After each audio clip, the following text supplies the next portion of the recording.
horses of man and machine. They're full wide. Green flag, showtime. The Knoxville Nationals are green.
It's another Monday night, and it's the penultimate race of the 2024 summer season.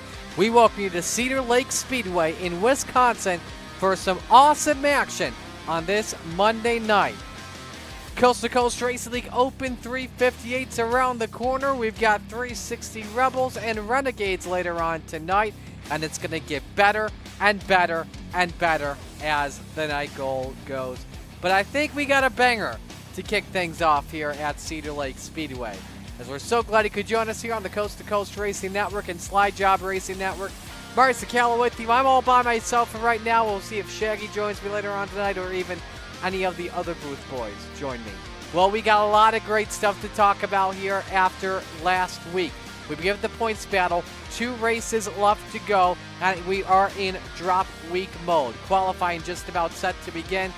Here's the point standings coming on in. Isaac Salas withdraws a 53-point advantage that is currently in effect. Currently leads that battle over Sam Bachman at the moment. But I tell you what, the title chase for the Rebels looks to be out of hand.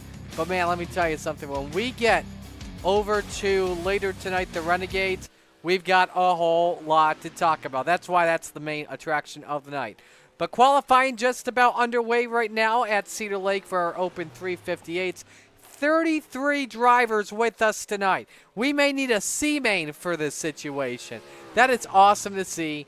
Qualifying underway. Quickest driver, Brandon Templeton at a 14:32. Brendan Lacey second, 14:43. If anyone pops up in the purple, we'll talk about him. Here comes Speed Temp off of turn number 4. One last Thursday night in the big block modified broadcast that we had.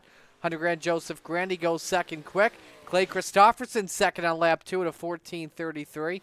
Quick time, Bud Molyneux at a 14:304. Who saw that coming?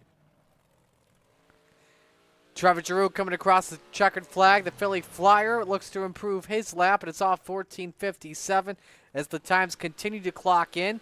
Here's Brian Dickens, the 122, currently 9th quickest at a 14:44.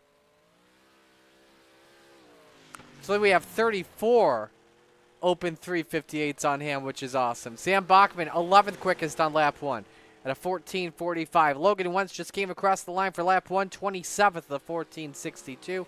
Bachman looks to improve his lap. It's off by just a bit. Logan Wentz will make it to the checkered flag before qualifying is done. Let's see how his lap time turns out across the line. And it is also a 14:621. So Bud Molyneux is the quickest. So if we have 4 heats, Dixon, Dittmer, Walsh, and Henry. But I honestly would not be surprised if we had 5 heats this evening. Or whatever it is. I think it's going to be 5 heats. We'll just have to see what goes down. We are ready to go for our first race of the night. It is heat race number 1. As always, heat race number 1 brought to you by our friends at Gambler Motorsports, official team of the Coast to Coast Racing Network.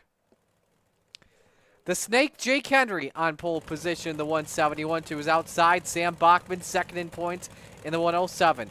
Row number 2, slide job, Isaac Salas in the 5, and Bud Molyneux in the 883 next to him. Row number 3, Superman, Kurt Schetzer in the 218. Next to him, the Hangman, Clayton Clewell in the 120. Glenn Sharp rounding out the grid tonight. He starts from position number 7. Well, if you're new to Coast Racing League action, here's how a typical night goes. We've got heat races where we invert the top 4 after 2 minutes of qualifying.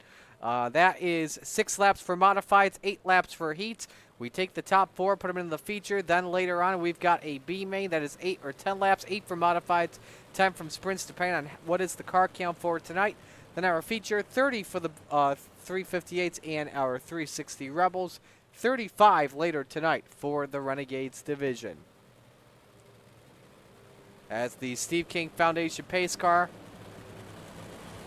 guides the field for 2 pace laps before we go green. Let us know who you're rooting for on this fine Monday night. Mark checking in, rooting for Isaac, who starts from 3rd on the grid.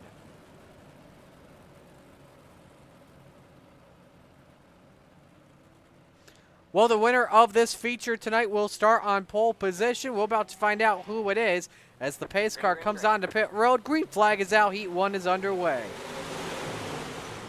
Oh, we already got problems. Bud Molyneux on pit road. 3 wide for second. Bachman pulls away with the early race lead. That's a great battle. Breaks out on the track. Schatzer and Cleo each up 3 spots. They touch barely at the start-finish line. Isaac Salas, top shelf where Mama hides the cookies for 3rd. Left plenty of room. Clewell sideways. He kicks the Uke tires up, but he hangs on to it. But all the way back in 5th. Glenn Sharp moves up to 4th into the final transfer spot.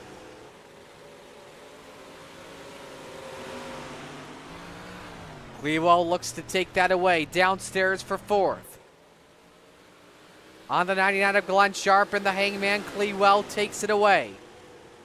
Salas and Schatzer each have a great battle on track for 2nd. Salas all over the bumper of Schatzer. Peeks downstairs, hits the Tory tires for 1 bit, and they just barely lean on each other once again. Salas tucks it back in line in the 3rd spot, but it's Schatzer that currently hangs on at the moment. Bachman still leads by 1 second over Schatzer, and his championship foe Salas is 3rd. Clewell, though, quickest car on track in the 4th position as we're on the final lap. A 14:46 last time by for the Hangman. Schatzer underneath hangs on to the 2nd spot. As Salas, Clewell touches the Uke tires, and that costs him all the momentum. Glenn Sharp takes the final spot away. Clewell will start on pole in the B main. Henry 6th, Molyneux 7th. Bachman takes the win, heat 1. He's on pole. Schatzer 2nd. Salas 3rd, and Sharp is in 4th. Wow, that was crazy with what we just saw. So we move on to heat race number 2 tonight, brought to you by Regency Home Inspection, the official home inspection partner of Brian Lawson and everyone at Venom Racing. Harold Klump starts on pole position in the 00 to his outside. Slide job Scott Rayome in the number 4. Row number 2, Dylan Kinsey in the 639, and next to him, B-Temp Brandon Templeton in the 31. Row number 3, Bob DeGood, he's in the 7, and next to him, it's Logan Wentz in the 118. Rounding out the grid tonight, the mayor, Steve Bixler, in car number 75.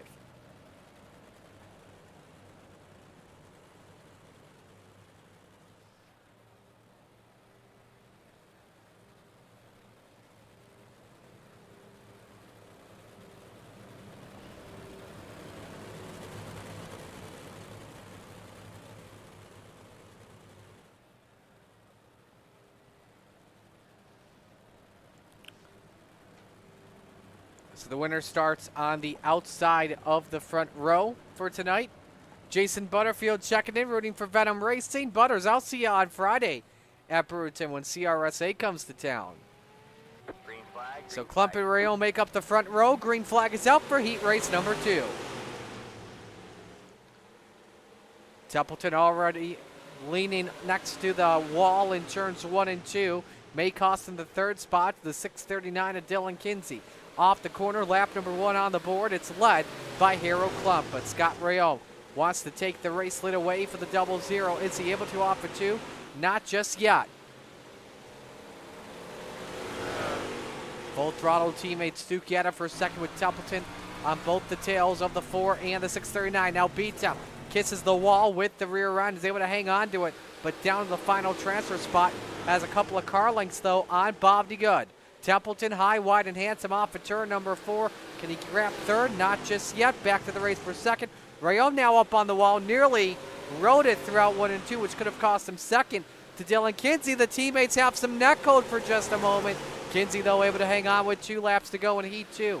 Harold Klump still your race leader by about 0.3 of a second on Scott Rayome. Quickest driver on track is the 00. Templeton has that final spot in by 0.4 of a second.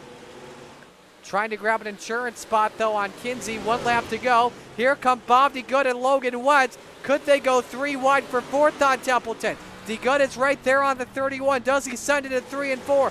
Yes, he does. They're side by side off the corner. Templeton with the final spot in, but it's Harold Klump that wins heat race number 2. Kinsey 2nd, Rayome 3rd, Templeton 4th, DeGood 5th, Wentz 6th, and Bixler 7th. We now move on to heat race number 3, brought to you by Mara Farm Management, official partner of the Retreads division. Trent Verstraeten on pole position. He's in the 88 next to him. Randall Dixon in car number 011. Row number 2, Brendan Lacey, the low-line master in the 114. Clay Christopherson next to him in the 51. Row number 3, Dean Reynolds. He's in the number 79. And it's Brian Lawson next to him in the number 9. Pat Boyce rounding out the grid in the Salty Dogs number 41 this evening.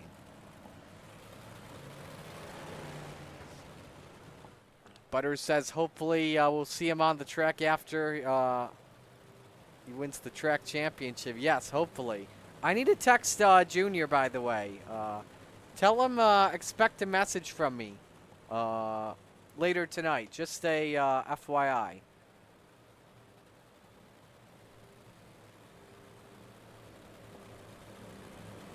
Go 1 lap till we take the green flag. Winner starts on the inside of row number 2 for tonight's feature. And once again, top 4 transfer into the big show for tonight.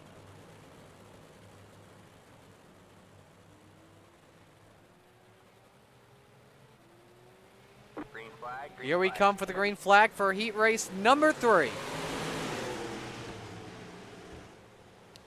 Verstraeten immediately clears. Pat Boyce already around in turn number 2. Randall Dixon with a run back downstairs. Can the Bandit take the race lead from Verstraeten? Not just yet. Nearly 3 wide across the start-finish line. Dixon sideways. Klepstein, Reynolds, all 4 wheels off the ground. And now Pat Boyce is sideways once again. That's not for position, though. And so now Reynolds has a lot of chasing to do if he wants to catch up to Pat Boyce. With the top 3 cars under a blanket battling for the lead.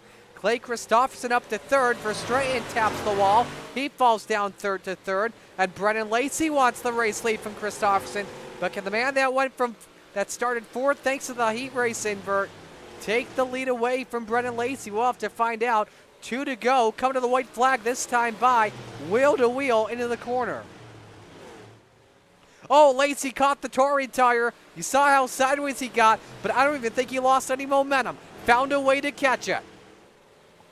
Christopherson doesn't clear Lacey just yet. They are side by side through turns number 3 and 4. This looks to be Christopherson's, and it is. The 51 takes the win in Heat 3. Lacey second, Verstraeten third, Lawson fourth, Reynolds fifth, Dixon sixth, and Boyce seventh.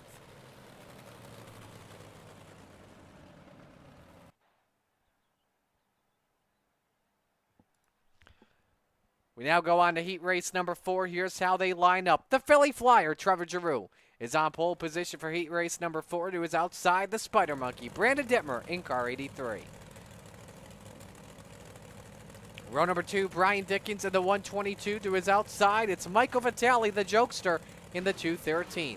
Row number 3, John Morano in car number 33. And Rick Main to his outside, the 187. Rounding out the grid tonight, Canada Connor Ross back in the 35.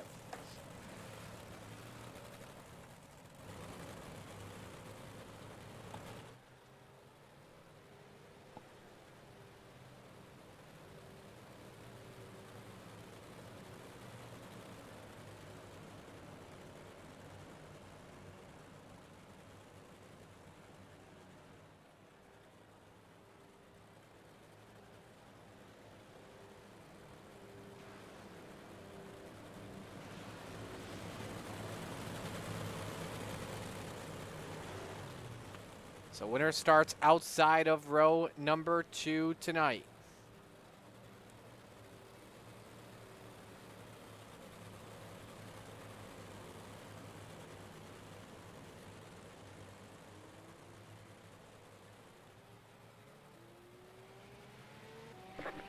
Green. Here we go for the green.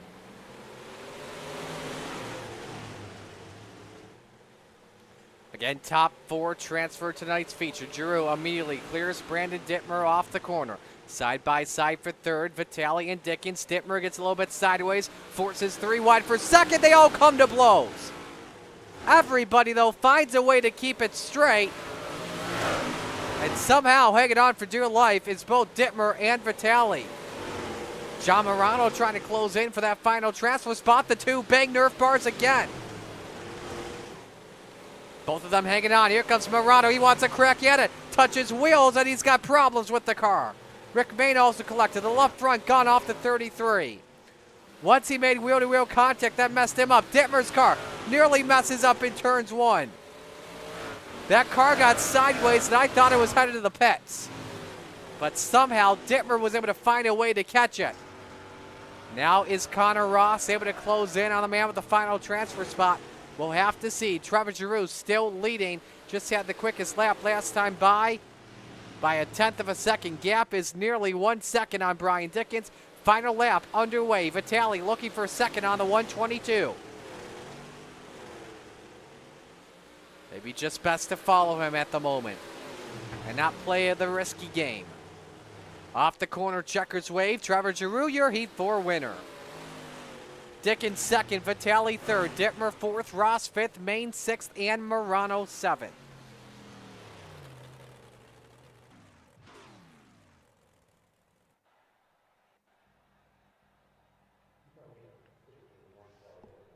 So we do have a Heat 5. It has been forever since we've had a Heat 5. I know I've broadcasted like Heat 5s and C mains before, but it's very rare in coast to coast, and to see this is freaking awesome. Yes, we got to have the freaking in there. That's so cool to see this huge amount of cars come out tonight. Heat 5 lineup, the Ant-Man, Anthony Morano, defending series champion on pole position. The Hitman, Brett Walsh, next to him in the 52. Row number 2, the Brew to Beast, Jeff Barker in the 513. Undergrad, Joseph Grandy next to him in the 518. Final row 4 tonight, the high side banger, Patrick Spingler in the 39. And also in the 39, Bristol, baby, Craig Bristol in the 89/39 for tonight.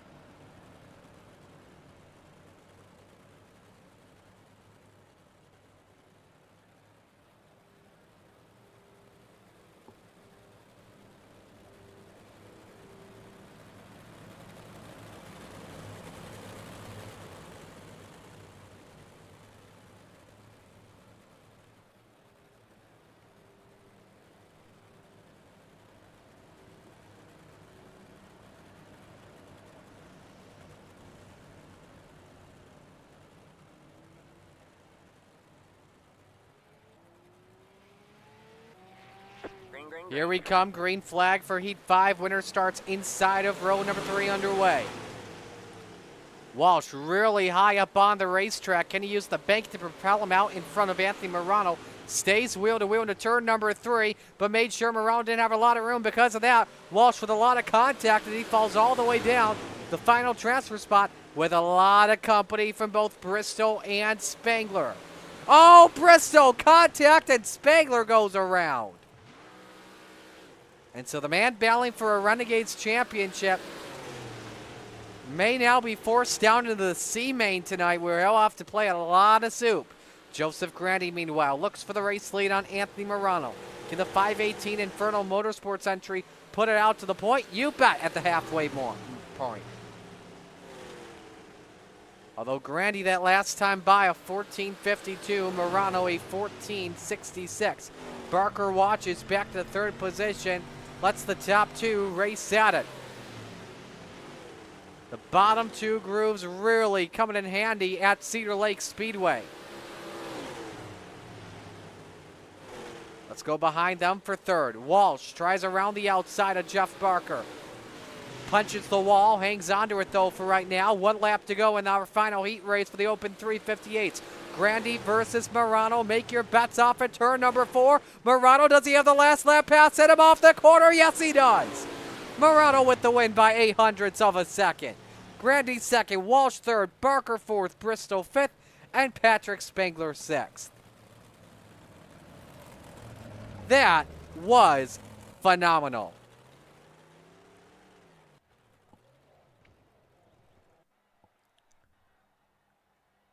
So this will be, from the looks of it, a B main all by itself. So we have had we've locked 20 drivers in, taking the top 4. Bottom 10 drivers all go home tonight. Here's how the field lines up. The Hangman, Clayton Clewell. On the pole position next to him, Bobby Good on row number 1. Row 2, Dean Reynolds in the 79, and Canada Connor Ross next to him in the 35. Row 3, Craig Bristol in the 39, and Jake the Snake Henry next to him in the 171.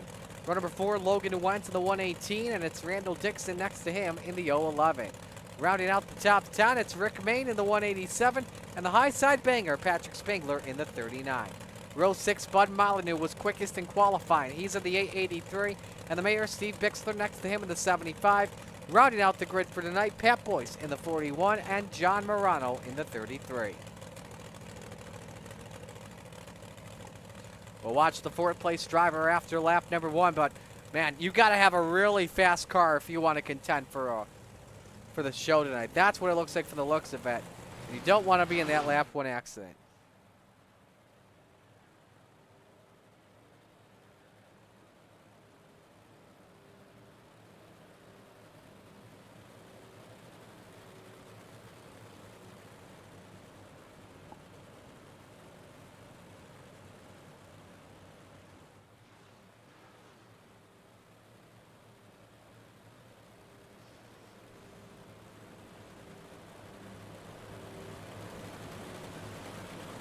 One lap till we get the green flag. Again, let us know who you're rooting for in the chat this evening. We've got a heck of a crowd here tonight, whether it be drivers or spectators.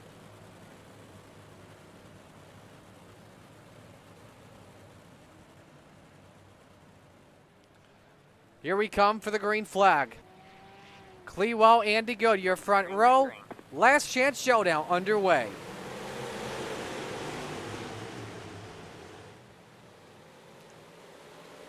Already different lines being taken. Connor Ross with the final transfer spot. Looking for third on Dean Reynolds, who gets, oh, look out! Bristol gets turned around, and he's on his side. John Morano gets a big piece of it. Spangler has to get on the binders. No steering from Steve Bixler. In fact, no right front wheel at all. So Connor Ross still with the final transfer spot, but you've got company from a full throttle driver. Here comes Logan Wentz downstairs looking for 4th.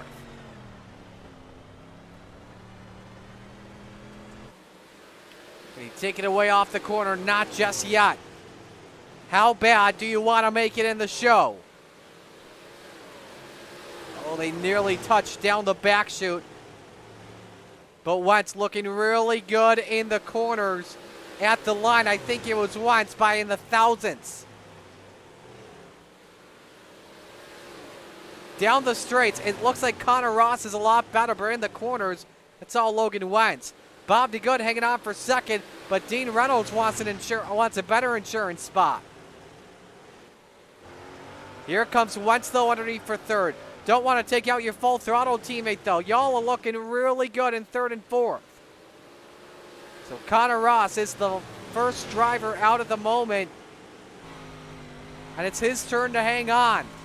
Testing the top out to see if he can get a good exit off for turn number 2. That seems to be like the only place to be on the high side. In turns number 1 and 2. He tries to get it to work with one last chance to make it into the big show. Ross is going to have to send it. Wentz leaves the door open. It's not going to be enough.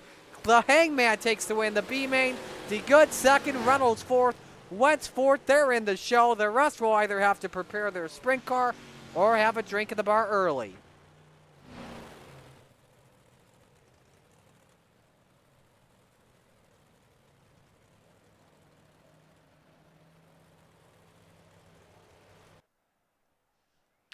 Well, we will step aside here for our first break of the night. First feature coming up in just a moment on the Coast to Coast Racing Network.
You're watching the Coast to Coast Racing League Open 358 Dirt Modifieds on the Coast to Coast Racing Network, presented by Regency Home Inspections. Now, I always forget Brian Lawson has that, so warm-up's just about underway at the moment. Michael Vitale currently the quickest at a 14:45. We've got 18 of the 24 drivers take some time on the racetrack. There's Brendan Lacey, currently 7th quickest, a 14:52.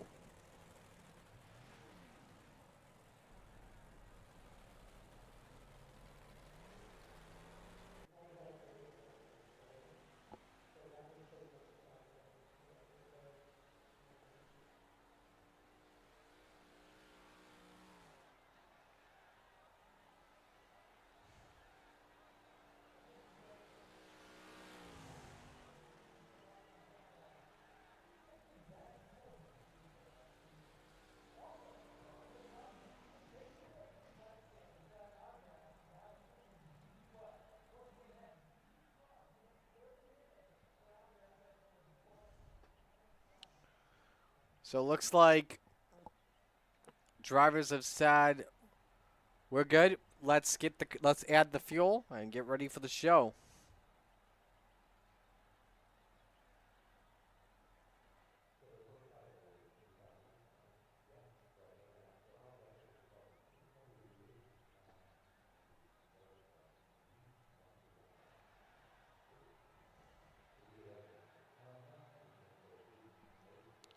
Alrighty.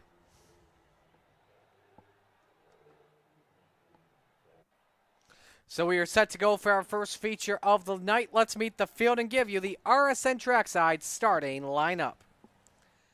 On the pole, Sam Bachman in the 107 to the outside, Harold Klump in the 00. Row 2, Clay Christopherson in the 51, and the Philly Flyer, Trevor Giroux in the 75. Row number 3, the Ant-Man, Anthony Morano in the number 32, and Superman, Kurt Schetzer in the 218. Row 4, Dylan Kinsey in the 639, and Brennan Lacey in the 114. Rounding out the top 10, it's Brian Dickens in the 122, and 100 grand, Joseph Grandy in the 518. Row number 6, Isaac Salas in the 4, and Scott Rayome in the 440. Isaac Salas in the 5, Scott Rayome in the 4. Row 7, it's Trent Verstraeten in the 88, and Michael Vitale, the Jokester, in the 213. Row 8, the Hitman, Brett Walsh in the 520, and Glenn Sharp in the 99. Rest of the field looks like this. Row 9, B-Temp, Brandon Templeton, Brian Lawson in the 9. Row 10, the Spider Monkey, Brandon Dittmer in the 83. The Bird to Beast, Jeff Barker in the 513. Row 11, the Hangman, Clayton Clewell in the 120. Bob DeGood in the 7. And the final row for tonight, full throttle teammates, Steen Reynolds in the 79 and Logan Wentz in the 118.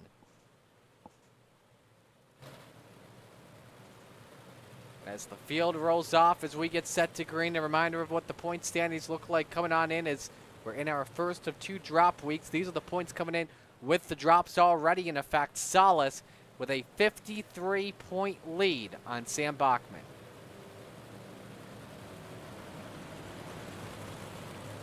Next time by, we go green for the Flatline Racing Bodies green flag.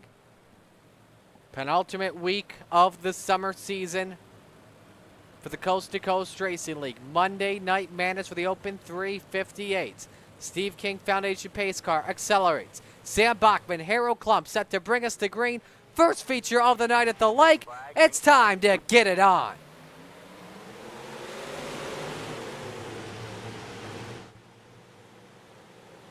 Oh, big crash. One driver out of the ballpark. That's Glenn Sharp. No caution. We stay green. A rough break for the 99 to go through as lap number 1 is led by Sam Bachman. Klump second, Christopherson third, Giroux and Morano door-to-door for fourth into turn 3. Morano tried to use the Uke tires as momentum, however, though, got him way too sideways. That cost him about a pair of spots to Dylan Kinsey and Kurt Schatzer.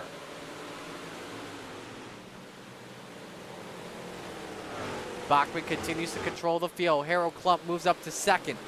Christopherson down to third. Now Trevor Giroux tries to test the top. He pummels himself into the wall for just a moment, and that may cost him a spot. Kurt Schatzer, who started 6th, moves his way up to 4th.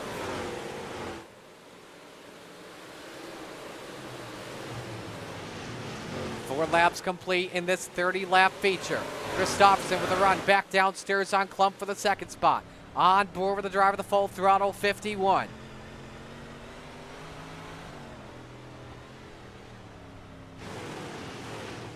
Klump as well has caught the bumper of Bachman for the race lead. Each of them were just about a tenth slower or a tenth quicker than the leader. The quickest driver on track is the man right in 8th. Your current points leader, Isaac Salas, at 14:55 last time by. Having issues getting past Brennan Lacey in the battle, though, for the 7th position. Make his way underneath to take the spot. Man, it is a smorgasbord of drivers as they come across the start-finish line. Even with open setups, which is awesome to see. Front five drivers just about single file. First battle on track, as I mentioned, is for 7 between Lacey and Salas. Lacey and Salas each the first 2 drivers to go the extreme high side. And keeps it underneath. He's on board the number 114. Into the wall he goes. I don't know if there was contact with Isaac Salas in the battle for 7. He's able to hang on to it. And now they lean on another as they go into the corner. Both of them as well close in on Kinsey and Giroux for the race for 5th.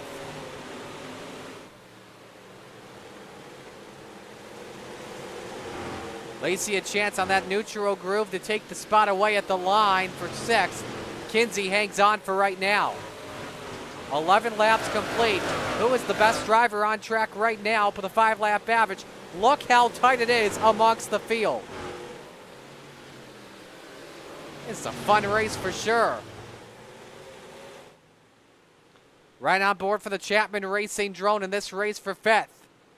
Giroux, can he clear Kinsey for the spot? Ooh, a little bit of bumper-to-bumper contact between Lacey and Kinsey. Stacked up to 114. Salas takes it to his advantage. He scored as seventh at the line.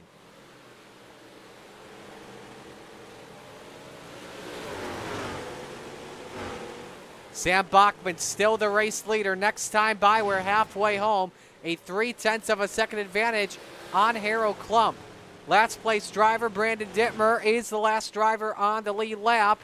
Should say he's actually 23rd, but we may go to our first caution of the night. We do. Dylan Kinsey around in turn number 4 in what was that hot race that was going on for around the 5th position.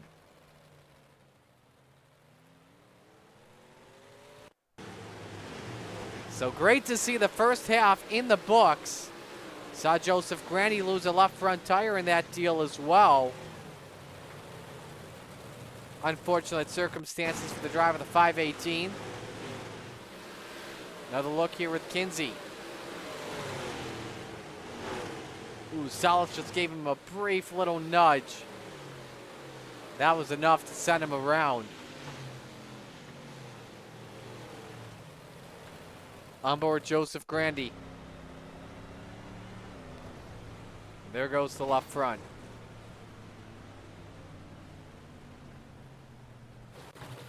Tough break for one of the quicker drivers out there.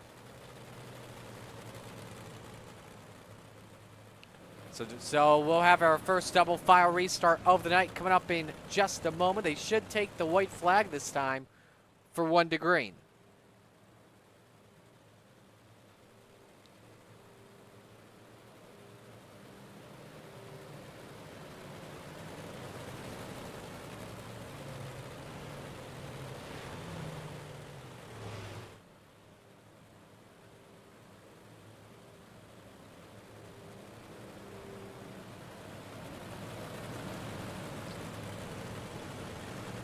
Watch this from the Chapman Racing drone. Second half of the race continues.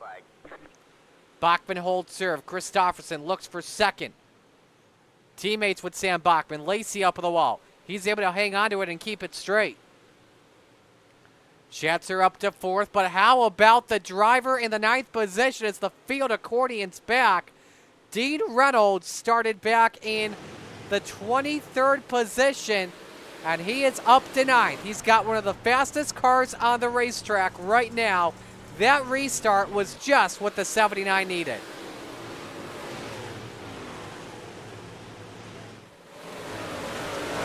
Good racing for 3rd, though. Bottom step of the podium between Schatzer and Christofferson. Now Salas dancing with the double through 3 and 4 in the 6th spot. Underneath on Brendan Lacey for 5th. The two have been going at it every lap so far tonight. And now here comes Brett Walsh. Dean Reynolds tries to crowd him underneath.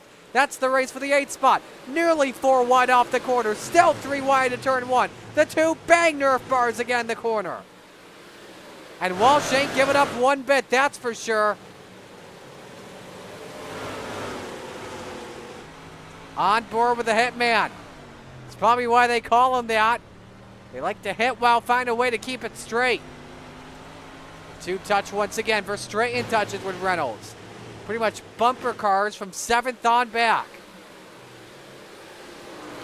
8 laps to go here in the first feature of the night at Cedar Lake Speedway. The top 2 drivers are the quickest on the racetrack at the moment. Dino all over his buddy and Isaac for 6th. Oh, Schatzer goes around. Dino finds a way to dodge it. Second yellow flies. Why, that was a cold brown moment for Reynolds, and he saw that real time. So Kurt Schatzer running inside the top 5. Toes it into the pits. A tough break for Superman. Single file restart coming up here as we have under 10 laps to go. What happened to the 218? A nudge from Brendan Lacey this time. And give Schatzer credit for hanging on to the infield. Is he shortcutted the other way? Ooh. That may be a little bit interesting. On board with Schatzer. Either he was trying to catch up with the field or something else.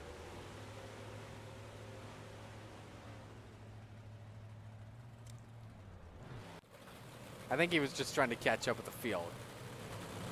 So, but anyway, single file rest of the way through a 5-lap shootout. Or check that, a 6-lap, yes, a 6-lap shootout to the finish. Bachman, he's led every lap so far tonight. Can he lead the rest of them? Klump second, Christopherson third, Lacey fourth, Salas fifth, back to green. Lacey and Salas both keeper the longer way around the racetrack. What's it going to take if you're Brennan Lacey to get past Brent, or for Isaac Salas to get past Brennan Lacey? Because right now he's losing points. Sam Bachman, remember the gap coming in tonight, was at 53 points. Now Lacey's starting to blink just a little bit. Yellow flag comes out once again with 5 to go. Brandon Templeton and Anthony Morano get together in turn 2. I think we may have had something else happen in the... Actually, hold a thought. This is the cause of the yellow with B-Temp.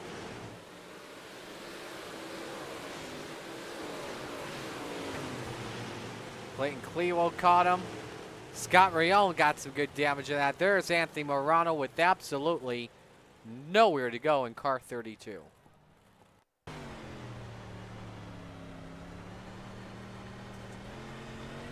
He's minding his own business, racing Jeff Barker for the spot, committed to the outside, nowhere to go.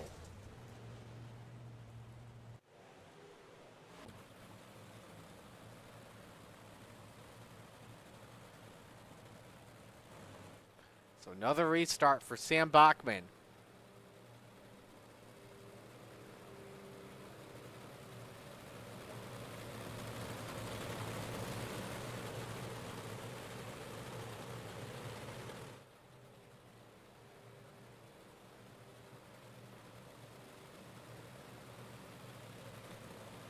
Alrighty, we'll try this once again. 4 laps to go. Will Bachman get another dub? We're about to find out. Green flag, green flag. Great jump once again. Christopherson wants second from Harold Klump. He's got a great exit off in turn number 2. The second and third place podium drivers side by side. Can he get the spot? Not just yet. Klump hangs on. 3 laps to go.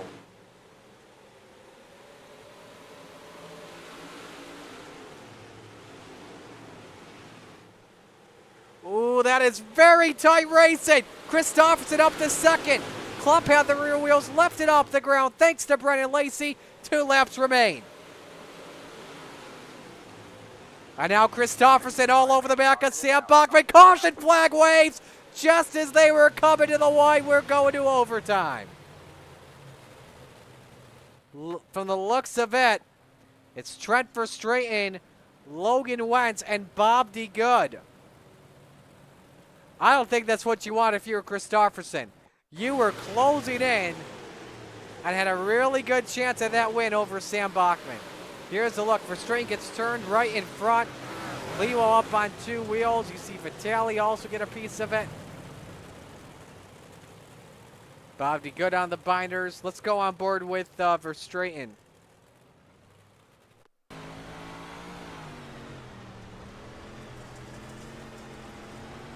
Near the front of the field and got hit from the back.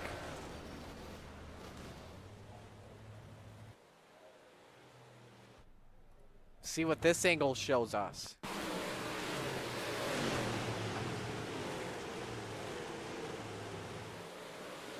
Yep, Brett Walsh hooked him. Around goes Verstraeten.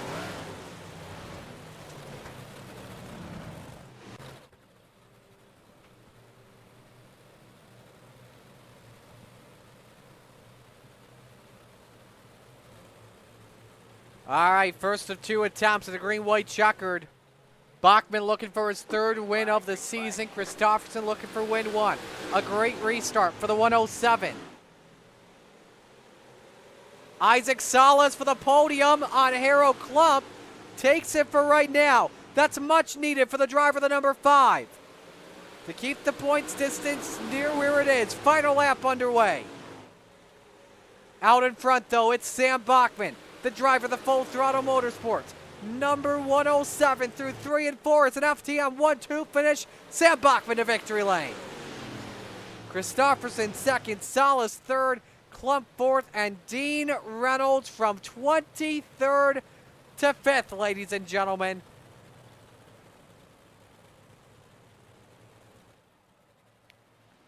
But in the end, it is Bachman that takes his third win of the season, closes the points lead down.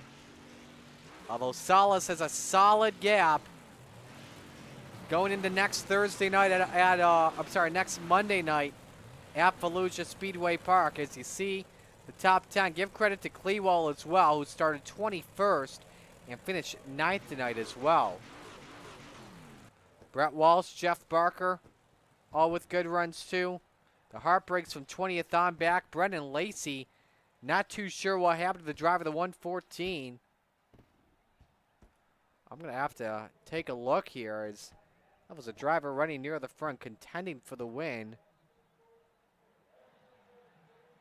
Apparently he entered the pits. Oh, rear end dragging on the 114. Oh, something broke on the 114. Is that under the yellow flag or something? Oh, we may have it right here. Look at that. That is so strange. It's like the right rear went down. Nope. Tried to shut the door on Salas and wasn't clear. And the right rear, tire, shock, suspension, everything gone off the 114. I was wondering what happened at the same time. That's a tough break. So, all right. We got most of our podium. But we do have third and second place drivers. And so let's bring them all in here. We'll go with Isaac Salas first, finishing third. Isaac, a nice run for you. That third place finish with 2 laps to go, you definitely need to make that pass, man. But what about this race car tonight that just worked out really well for you? Yeah, we built this thing pretty solid for late in the feature. Like, straight slicked off track, gearing, everything else like that. So that it really came alive, especially in that back half. And when guys were kind of checking up on the bottom there, I was just super comfy up top and could make some passes and some runs. Almost had a close call there with Brennan Lacey. I thought for a moment, because we just watched the replay of what happened, because I didn't know what happened, I thought both of you were going to be done. Did I lose you? Nope, I'm still there. You got me? Oh, yep, I got you. Sorry, Marty. Let me repeat that. That was you and Brennan Lacey. We didn't see what happened in real time. Close call, that's all I heard. Yeah, that was a close call between the two of you. Yeah, it was, I just gotten there in time. He had ran the middle of 1 and 2, and I was outside. I don't think I hadn't been able to get to him at all in the previous however many laps it was. So I just don't think he realized I was there. And yeah, I mean, it is what it is. And, it's apologies if it any bit's on me, but glad I didn't glad I didn't get wrecked. Who do you want to give shout outs to on the run? Yeah, Venom Racing, Dean the Super Dirt Car Series, Magnum Race Designs, Tommy Gun Customs, RSN Trackside with you, sir, Mission 22, Top Notch Trucking with my Gramps. Thank you for the broadcast, Marty, and yeah, other than that, like, thanks to my friends, my family. I know Kelser's watching in the other room, so thanks to her. And yeah, good runs to those boys up front. It's those FTM guys are solid this year, man. So yeah, awesome. Thanks, Marty. Great job tonight, and we'll see how you do in Rebels. Awesome. Appreciate you. By the way, one more thing. Can you tell Oh, yeah. Giroud to come into the waiting room, please? You got it, dude. All right, thanks, man. Yep. Isaac Salas finishing third forgot to do that during warm-ups as well. So let's go to Clay Christopherson finishing second. Clay, I gotta ask you, man.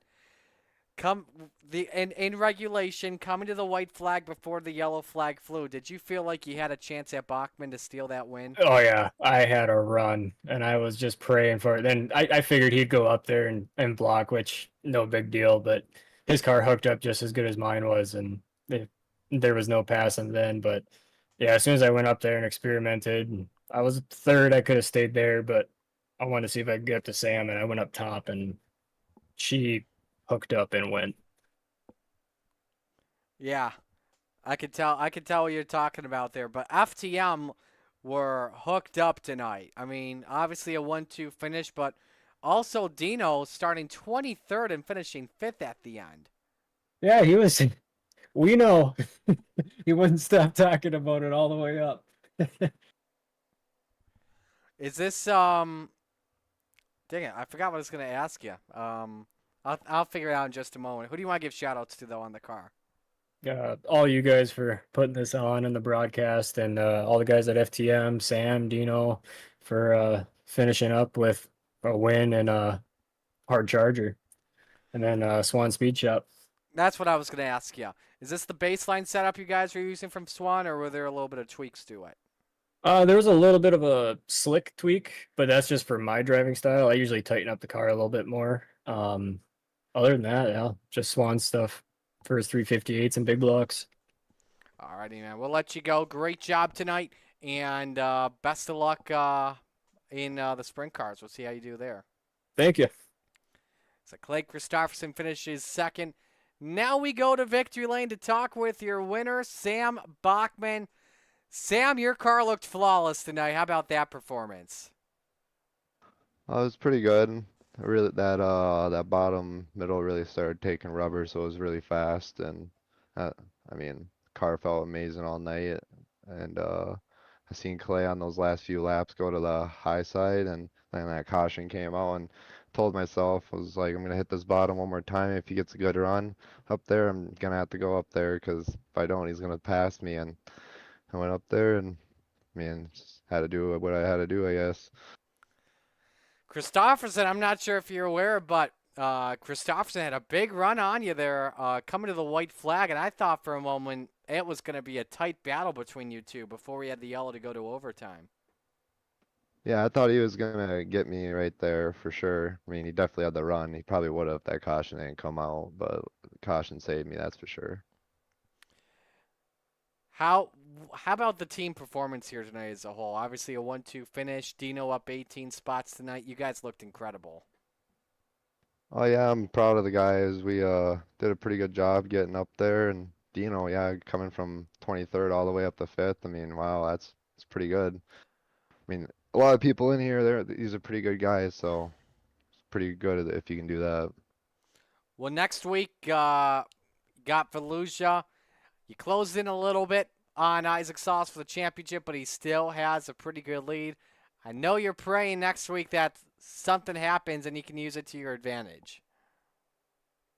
I might have my fingers crossed, but yeah, Volusia's definitely not one of my favorite tracks, to be honest, so we'll have to see how it goes, to be honest. Who do you want to give shout-outs to?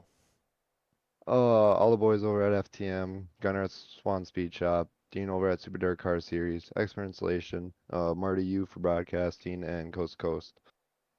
All right, man. Well, great job tonight. Congratulations on the win, and hopefully we see you next week. Thank you. So Sam Bachman taking the win, third win of the season in Open 358 action.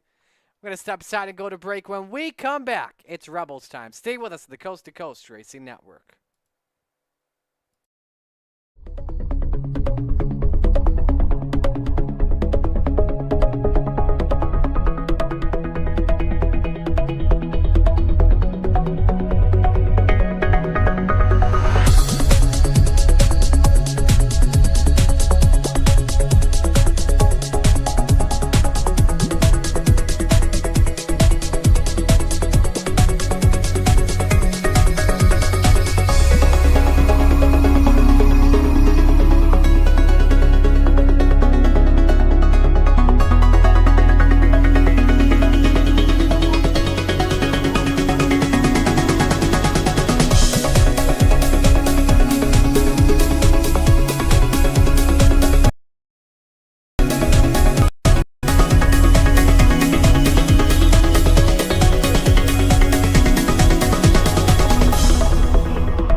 it's time for another edition of RSN Trackside, powered by Bob Johnson Auto Group on Rock Sports Network. Gets on the champion, trying to be a bit of a hiatus, so let's get. Night when we talked about it.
Outpouring of love was amazing. These dollars had come together to support us, and we realized, no, we didn't want to use them for us. We wanted to use them to help others. The foundation has done so much for so many people. It helps any family that has somebody, whether it be a crew member or one of the drivers, that get hurt. We can help them to get through the situation. I was injured in a non-wing sprint car accident that broke my neck and left me with a spinal cord injury. I was in the hospital 8 months, and that got really, really expensive, so having that extra help to help push me and my family forward was a big deal.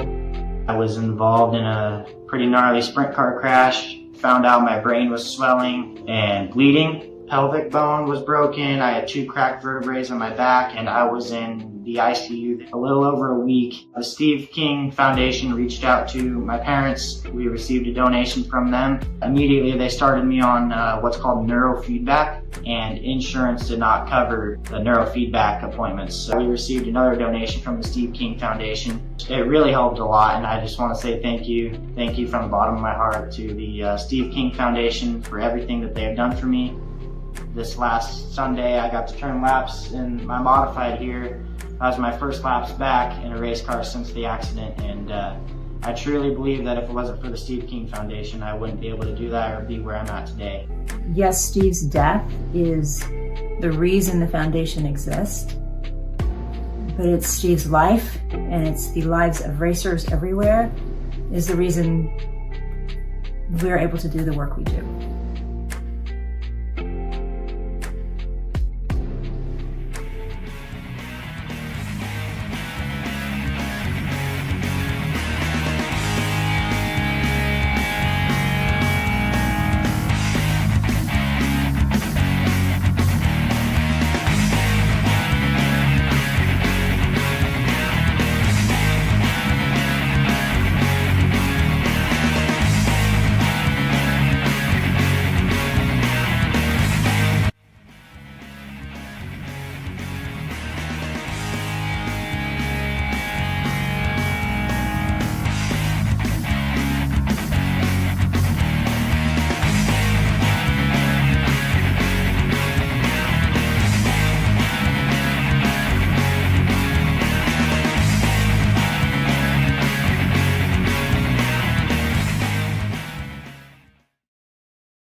And welcome back, everyone, to the Coast to Coast Racing Network, getting set to go for Rebels action.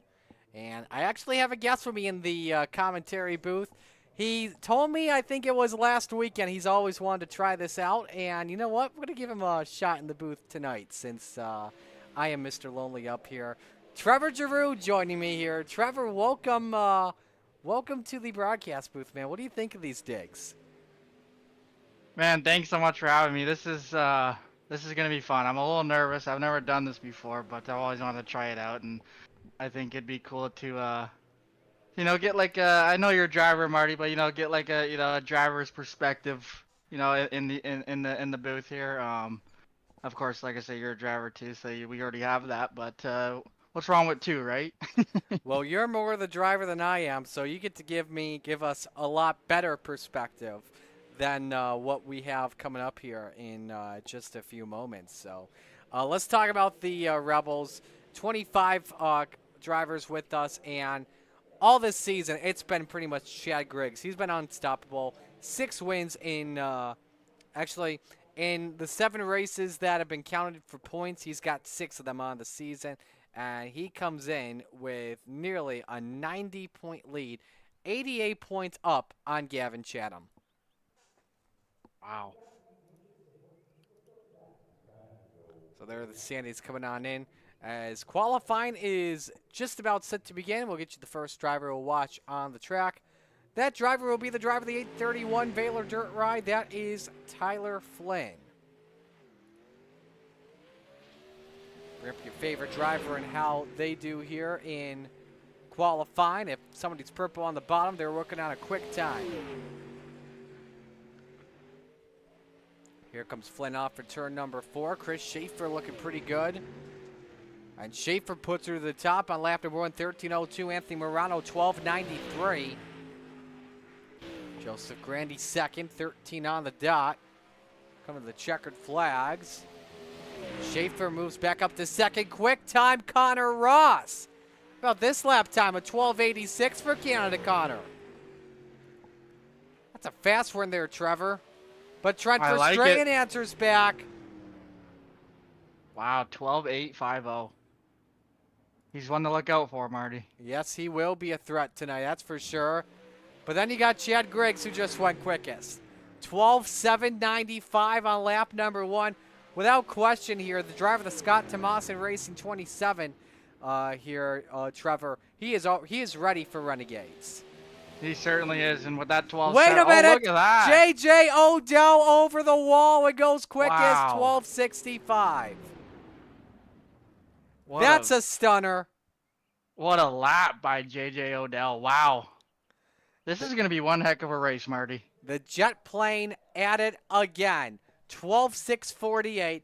We've got 4 heats coming your way. So that would put Bachman, Neubauer, Offutt, and Kinsey on the pole position for each of the 4 heats.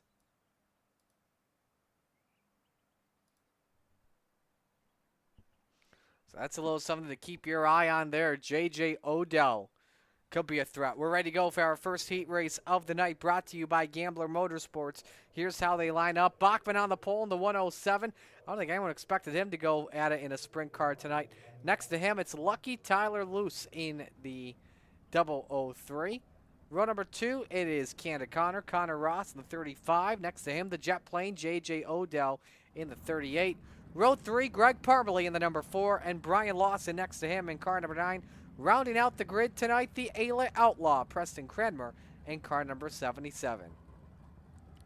So, Trevor, I always like to bring this up with all the booth boys whenever we get some time to do so. Who do you got your eye on here besides J.J. Odell? You know what? It's tough to say. There are so many good drivers that in this league, and I think I have to go with Connor Ross here, my fellow Canadian. I think he's quick, and I think he gets it done tonight.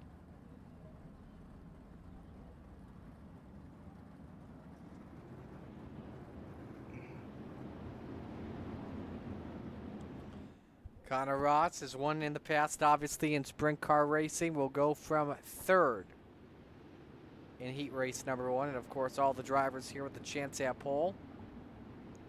Top 4 drivers transfer the feature. Everyone else goes through to the B main.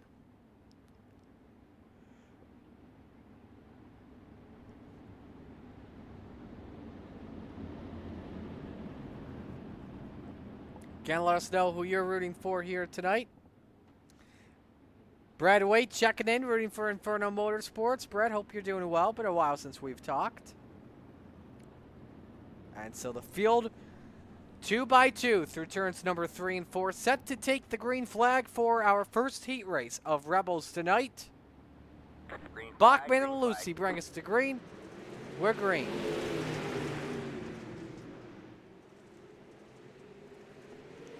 Good start by Sam right there. Yeah, Bachman gets through to the early lead. Loose off at turn number 4. Has to back out to avoid rear-ending Bachman. The 107 leads lap 1. We're 3 wide for the third position here, Trevor. This is some tight racing. Katakata, though, with a chance at the top spot. Connor Ross working that bottom. He's making it work. There seems to be a little bit of bite down there, and if you can hit that bottom right perfectly, just right along those tires, it seems to be pretty quick, Marty. But open up the door for just a moment for Luce for the race lead. Then Ross is able to clear him and shot it. Bachman fighting back. Final transfer spot still J.J. Odell after that quick time. He is still stuck in the 4th position. We're halfway home this time, Trevor, 4 before down. What a battle up here. We were just 3 wide there for a moment, I believe. Bachman trying to make that top work, and he's getting some really good runs off of 4 like that, but Connor Ross is just making that bottom work really well. He's really smooth down there. Let's see if he can hold Bachman off here. Bachman will get the run off at turn number 2. Does Ross try and slam the door in his face? Yes, he tries to, but he leaves the lane open for Bachman. Can the 107 take the lead off for turn number 4? 2 to go this time, and Bachman's out in front. Oh, he lost the top wing, though. Bachman caught the wall. Connor Ross takes the lead back. Luce moves up to 2nd. Heartbreak for the 107. Now he just got slid up after a 12.88 last time by.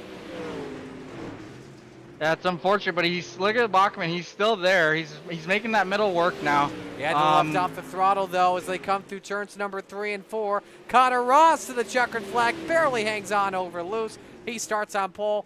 Bachman 3rd, Odell 4th. They're the transfer spots. Parmalee 5th, Cranmer 6th, and Lawson in 7th. What a great heat race. That was a fun one to kick the night off here for the Rebels. Heat race number 2 brought to you by Regency Home Inspection. Zach Neubauer on pole position, the 52. Next to him, Dylan Berg of the 14, returning to us in the Rebels tonight. In row number 2, it's the Ant-Man, Anthony Morano in car number 32. And the points leader, Chad Griggs, next to him in the 27. Final row tonight, Jonathan Dolly in the 74. And the best man, Roger Craig, next to him in the 747.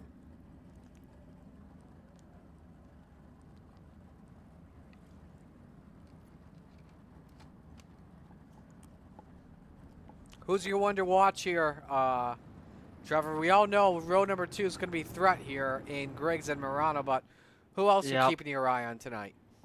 I honestly, I'm not sleeping on Roger Craig here. I think, you know, and it's not because he's the boss, but I know he shows a lot of speed in these, and he's starting on the top there, and that's shown to be the preferred lane, I would think. I think Roger Craig might be a threat here. So just got a points update in from Patrick Spangler in the Open 358 with 1 race to go. Isaac Salas, I'm sorry. Hold the thought. Okay, we are good. Isaac Salas with a 40-point lead on Sam Bachman going into Volusia next week. So lead dropped just a bit, but not a lot. Winner outside the front row for tonight's 30-lap feature for Rebels. Green flag is out for Heat 2. Good jump from Neubauer on the 14. Is able to clear Dylan Berg, though, off for turn number 4. You know, the high side's the place to be here as of right now. Berg leads lap number 1. Morano trying to shut the door on Chad Griggs for 3rd, but that's going to be tough with how dominant the 27's been this season, Trevor. Absolutely. I think that 27 has not something to prove tonight, but I think he's going to prove something tonight. He is very quick in these, and he looks like... Oh, Neubauer in the wall. Slight contact off of Chad Griggs. Somehow the 52 able to keep it straight, but there has to be some damage, and yes, there is. You see the front bar a little bit bent on the 52, and Neubauer's down to last, Trevor. Morano up to 2nd because of that. He's ripping the lip now. He started in the middle. I think he realized that the top is where you need to be, and that's where he is right now. Here comes Griggs, though. He's not too far behind, ripping that bottom right by the tires. So and that, it just, I think the top, he needs to get to the top here. So now that's pretty important. Jonathan Dolly now moves into the final transfer spot in 4th. Roger Craig, first driver, out in 5th, but now Dolly hits the Uke tires in turn number 3. Able to hang on to that car for right now, but Roger Craig gets sideways off the corner. Meanwhile, Neubauer has pulled it off the track and will race in the B main. Coming to the white flag this time by for Dylan Berg. He's dominated this heat right now, Trevor. Yeah, he certainly has. He's got a sizable lead right now. I think if he can just stay off that wall and get a clean corner here, it's all his. Coming to the checkered flag, Stillenberg with a win in Heat 2. Side by side for second, Morano takes it over Griggs. Dolly in 4th, Craig 5th, and Neubauer 6th. So, Inferno Motorsports number 14, Dylan Berg gets the job done in our second heat race of the night. Another great heat race. This has been some great racing to start the night off here. Third heat race brought to you by Maurer Farm Management. Gary Offutt starts on pole position. He's in the 94. Next to him, Clay Christopherson, driving car number 51. Row number 2, Rick Main in the number 187. And next to him, it's Sly Job, Isaac Salas in the number 5. Final row for Heat 3 tonight, Corey Denson back with us in car number 91. And Pat Boyce rounds out the grid. The Salty Dog has to come from 6th tonight. Who do you got your eye on here tonight?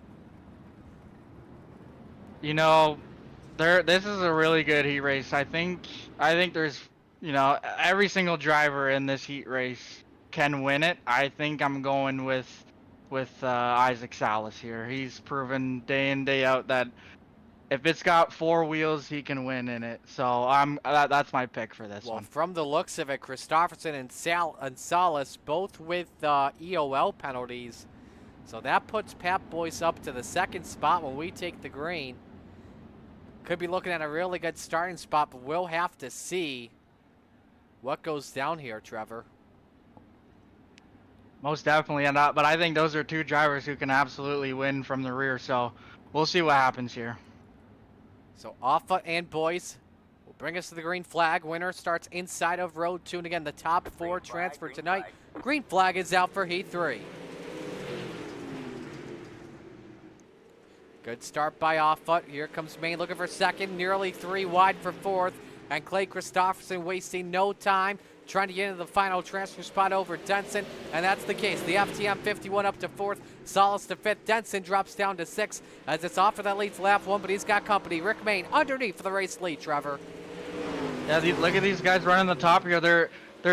They notice that these guys in front of them are running the middle. They're leaving a lane up top, so if they gotta be careful though. Have to Wow. look for Gary off for the 94, off but back downstairs. My, oh my, Salas and Christopherson wasting no time. The 51 to 2nd. The 5 down in a transfer spot up to 4th. And now Pat Boyce, the first one out in 5th. It may be him and Offutt battling for the final spot in. If Rick Main doesn't get to the top here, he might lose the lead, and he does get to the top right there. I think he realized that top is just superior right now. This is going to be a show at the end here. But now let's see if Christopherson and Salas can do anything different. Get past the 187. 3 laps to go. Now our 3rd heat race of the night. Let's go back. Check out 4th. Pat Boyce has had an issue, so it will be Gary Offutt's right now. Salas explores his options. Downstairs for 2nd.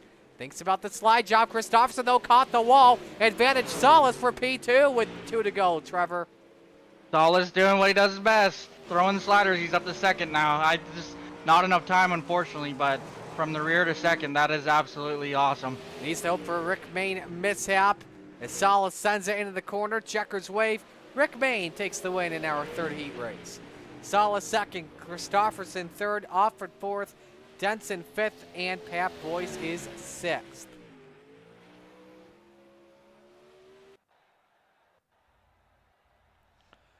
Final heat race coming up here. Here's the starting lineup. Dylan Kinsey, a rare appearance for him in a sprint car, starting on the pole. Next to him, it's Hunter Grand, Joseph Grandy in the 518. Row number 2, Chris Schaefer in the 23, and it's Trent Verstraeten next to him in the 88. final row tonight, Tyler Flynn in the 831 and the Mayor, Steve Bixler, in the 75. Grandy and Verstraeten, I have my eyes on here for tonight, Trevor. How about you? Yep, I was just gonna say I'm looking. My eyes are set on Verstraeten on this one. He's starting on the top there, preferred lane, and he is a wheelman. So I think he gets it done here. He's definitely one to look out for in in this heat race as well as in the feature, Marty.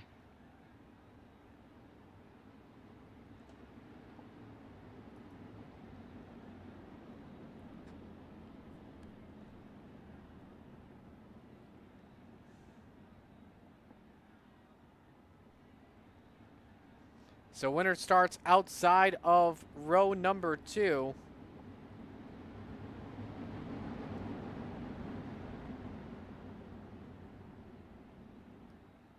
Set to take the green flag here for the final heat race. Half a lap away.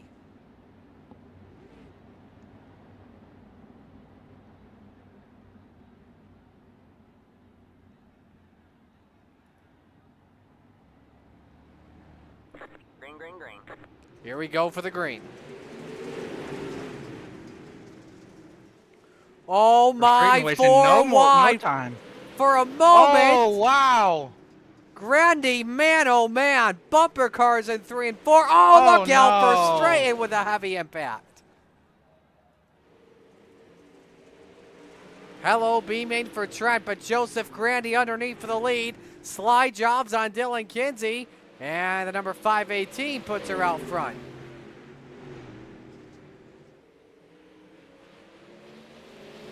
And he is pulling away, wasting no time, Trevor, as Schaefer wants second from Kinsey. I think he might have to fall in line here and get to Kinsey's bumper and see if he can throw a slider here. Kinsey's doing a pretty good job running that top right now, but look at Grandy out front. He is on a roll right now. He looks like he's running a bit of a slider line. He goes high that time, and it's working for him. Halfway home here in Heat 4, 4 up and 4 down. Final driver in is Tyler Flynn. The good distance on Steve Bixler at 1.2 seconds. Ooh, Schaefer actually caught the wall in turn number 2, Trevor. Not sure what happened. Yeah, I'm not sure either. It looks like... Hold on a minute. Trevor's going to replay for us, showing us what happened. Meanwhile, Randy up by 1.4 seconds on Kinsey. Final lap, meanwhile, underway for 100 grand, and that number 518. 1.8 second lead, now up to 2 seconds through 3 and 4. Grandy picks up the win in Heat 4. Kinsey second, Schaefer third, Flynn fourth, Bixler fifth, and Verstraeten in sixth. Yeah, it looks like Schaefer caught the wall there a little bit, hurt the car possibly, but I think he comes home third, so not bad, not a bad heat race for him.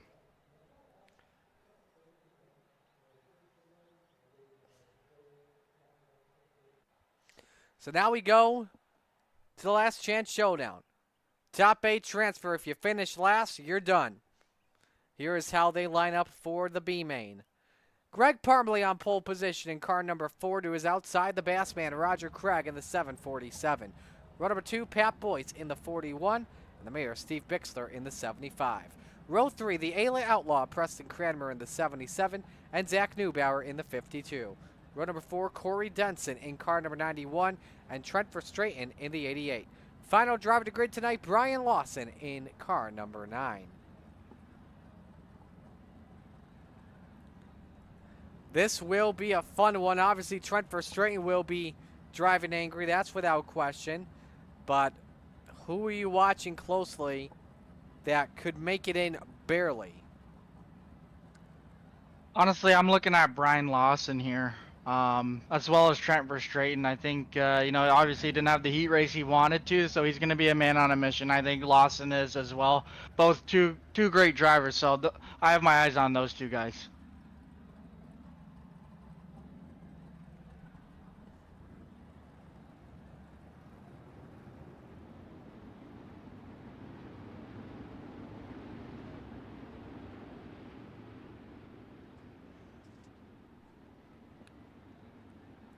Well, the winner of tonight's B main goes from the 17th position.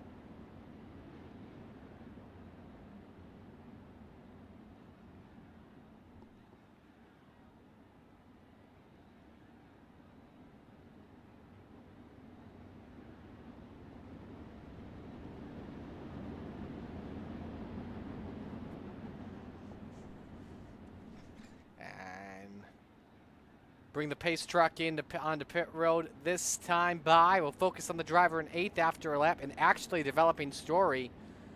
No call from Pat Boyce on the grid, so if that's the case, these are the 8 drivers that will race tonight. So this is pretty much free practice for all, as we are green for the B main.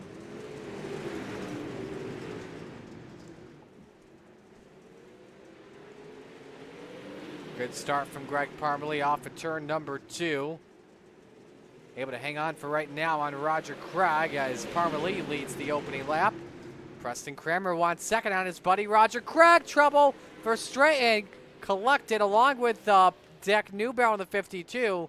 Don't think he realizes there is some heavy left front damage on it. Until now, just tried to steer that baby hard, but Newbauer's car is toast. Craig still trying to grab second from Preston Kramer. Trying to regain second, I should say. But Kramer's got a chance at Parmalee for the lead here, Trevor. Parmalee doing a good job running the bottom there, but he definitely has a mirror full of Preston Kramer right now. He looks like he's running the middle there, and it is working for him for now. For Straighten, though, quickest car on the track at a 13:25. He's got drivers wing to wing in front for 4th. Brian Lawson against Steve Bixler trying to take that spot away, which he does. So good racing for 3rd and good racing for 4th on the track as a whole, Trevor. We got 5 to go. Great racing all over the place. This is awesome. There's a battle brewing up front here. As I say that, Parmalee definitely puts a little bit of a gap on Kramer there. Just put it the biggest it's been tonight at about 0.7 of a second. With Craig underneath Kramer for second, that could allow Parmalee to pull away possibly. We'll have to see. For Straighten, though, for 5th on Bixler, slide jobs him and takes it away. Maybe not. Bixler counters. For Straighten going high here. Let's see if he gets it at the line. Yes, he does. He is ripping that cushion right now. Now trying to target Lawson for 4th, but not sure if he's going to be able to get there in time, possibly. He has the best car, though, on track right now. 1 spot gained is 1 better spot in the starting lineup. Lawson gives him the lane. Meanwhile, through turns number 3 and 4, checkers wave. Parmalee takes the win. The battle at the end, Craig edges out for Straighten for 3rd. So Greg Parmalee, the winner in tonight's B main.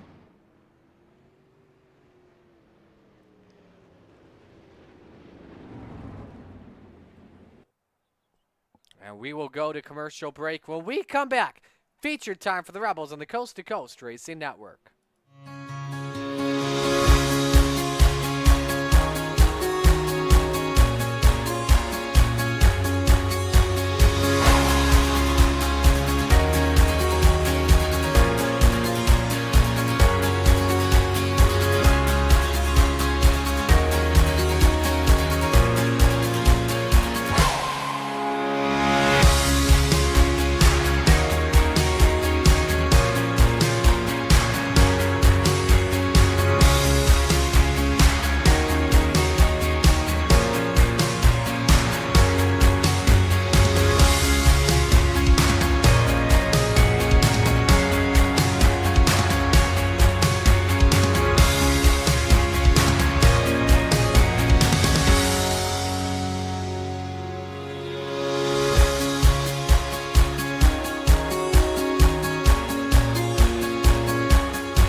You're watching the Coast to Coast Racing League Rebels Division on the Coast to Coast Racing League Network, presented by Malcolm's Mills Millwrighting. So warm-ups continue here for the field of 24. Right now it's Salas, the quickest driver on track at a 13:0:45. Zach Neubauer, watching on screen, he is 14th quickest at the moment.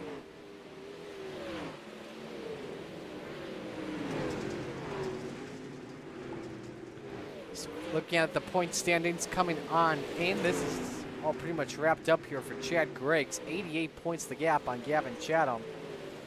If Griggs finishes last and Chatham wins somehow, could make things interesting, obviously, but of course we are in the first of 2 drop weeks.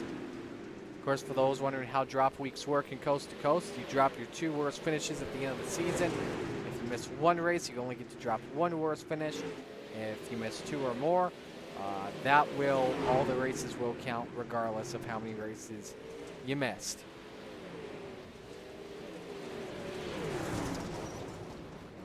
Big pile up there you saw in turn 1.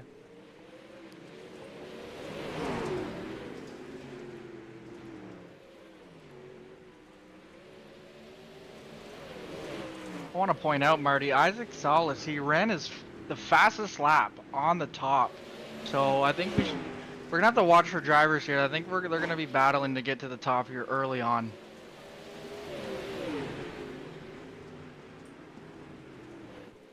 Great point there indeed, Trevor, as we get set to go racing here for 30 laps with the Rebels around Cedar Lake. Let's meet the field and give you your RSN Trackside starting lineup. On the pole, Canada Connor Ross, the 35. Next to him, Dylan Berg in the number 14. Row number 2, Rick Main in the 187. And Hundergren, Joseph Grandy in the 518. Row number 3, Tyler Luce in the 003. And the Ant-Man, Anthony Morano, next to him in the 32. Row 4, it's Slide Job, Isaac Salas in the 5. And Dylan Kinsey in the 639. Rounding out the top 10 tonight, it's Sam Bachman in the 107 and Chad Griggs, current series points leader, in the 27. Row number 6, Clay Christopherson in the 51 and Chris Schaefer in the 123. Row number 7, the jet plane, J.J. Odell in the 38 and Jonathan Dolly in the 74. Row 8, Gary Offutt in the 94 and Tyler Flynn in the 831. Rest of the field look like this. Row 9, Greg Parmalee in the 4, the Ayla Outlaw, Preston Cranmer in the 77. Row 10, the Bassman, Roger Craig in the 747, Trent Verstraeten in the 88. Row 11, Brian Lawson in the 9s and the Mayor, Steve Bixler in the 75. Final row tonight, Corey Denson in the 91, Zach Neubauer in the 52. And getting word, no call for the 75 to grid here tonight. Now we go to predictions this evening. Trevor, who's your pick to win? Oh, this is a tough one. There's so many good drivers here tonight. I think, it's tough, Marty, but I think I got to go with Isaac Salas here. Alrighty. My pick tonight, I'm going to go with the driver of the 518 from 4th. Joseph Grandy looked fast tonight. That's a great pick. Remember, top 5 drivers from Rebels move on to Renegades. Pending eye-out. 30 laps. Steve King Foundation Pace Truck makes the acceleration on into the pits. Ross and Berg, the front row, set to bring us to green. The Rebels division, 30 laps. It's time to get it on.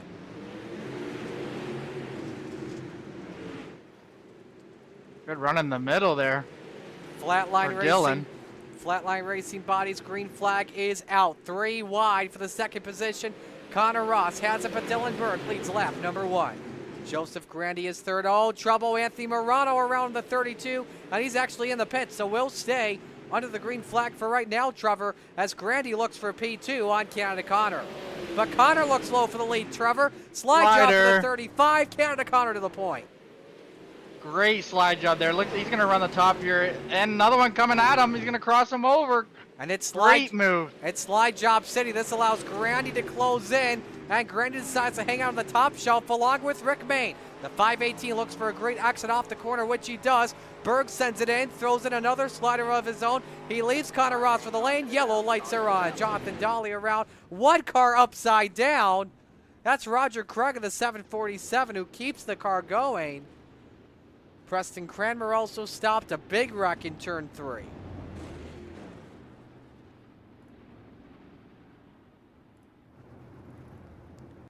Show you the replay here. It appears to have started with Chris Schaefer possibly in the 23.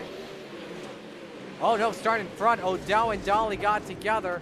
Schaefer in the Uke tires, and look at Roger Craig take a wild ride. On board with the Bassman. You saw Preston Kramer as well. The big chunk of that with the right. Actually, that happened in front. Actually, nope, he did get involved with the right front. Man, big impact from the Bassman, Trevor. Very big impact. Let's hope that, you know, the crew can get her fixed up and he can get back out there. Well, luckily everyone with the quick repair. There's the onboard with the jet plane. Unfortunately, Craig was the jet plane that time. Actually, no, you know what? Roger Craig turned from the Bassman into a flopping fish. I love it. Set for our first double file restart of the night here. And it comes on lap number 2. Green flag, green flag. Check that, it comes on lap number 4 to lap 5. We're back to green. Connor Ross able to hold serve. Bad restart from Joseph Grandy all the way down to the 5th position now. Salas, though, looks for 4th. Here comes Rick Main for 2nd. Barely at the line, it was Berg. Wheel to wheel into the corner. Rick Main on the preferred line of this racetrack. The high noon 187 back up to 2nd past Berg. Salas, meanwhile, wants the bottom step of the podium, Trevor. Isaac Salas running. He was running top. He goes. Looks like he's running the middle now. A little bit of a slider line there. Here Didn't comes quite Main. work out the way he wanted. Slide job, Main for the lead. Ross counters it back, and Canada Connor hangs on, throws in the slider of his own. This is exactly what Isaac wants to see. These big crash. One car up in the air. That was Sam Bachman. Second yellow flies on lap 9. Loose involved. Schaefer, Denson. Amongst the notables. Here's the replay. Here's Lucky Luce. Unfortunately, the luck doesn't go his way, or Lucy rather. Bachman just clips him. And man, Bachman took an impact to the belly pan by Schaefer. Yeah, it looks like Schaefer's now missing his front wing there, so hopefully he's got a quick repair left. I believe he was involved in that first yellow. And he was. There you see the two just simply hooked. Hard impact. Bachman's accident, damage not as bad as I thought it was going to be, but probably want to use the quick repair. Here, as for Chris Schaefer, yeah, that's a big impact there. Front wing, as Trevor just mentioned, gone. You can see he did use that quick repair, so the 123 will come back on the racetrack in just a moment. Final double file restart of the night coming up here shortly. Connor selects the top side of the racetrack. Now we're going to watch this next restart from the Chapman Racing drone. He and Rick Main share row number 1. Row 2, Isaac Salas and Dylan Berg. Row number 3, Joseph Grandy and Chad Griggs. Row 4, Clay Christopherson and Trent Verstraeten. Rounding out the top 10, Dylan Kinsey and Zach Neubauer. Watch out for Verstraeten very closely as we're back to green. Started 20th in this race, Trevor, and he's all the way up to P7, 3 wide for the 2nd position. Ooh, near contact between Main and Berg. And the 14 with the advantage moves up to 2nd for right now. Yeah, definitely watch that 88. He is on a mission right now. He started deep, but look at him. Salas caught the wall really good off at turn number 2. Slows the car up. Top wing gathers itself back together. 3 wide now with Chad Griggs in the middle and Joseph Grandy downstairs. Contact, or out go Griggs and Grandy. Kenzie with a big impact, and everyone wads up behind.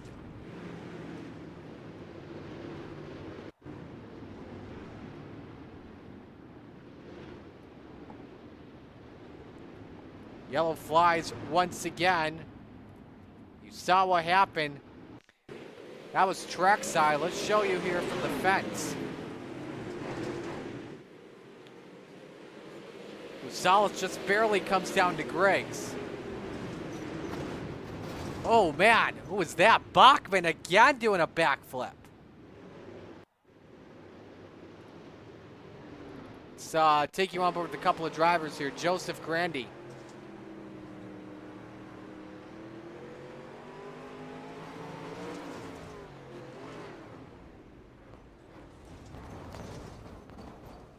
Was that Kinsey that actually went over the wall there, Trevor? I'm not too sure.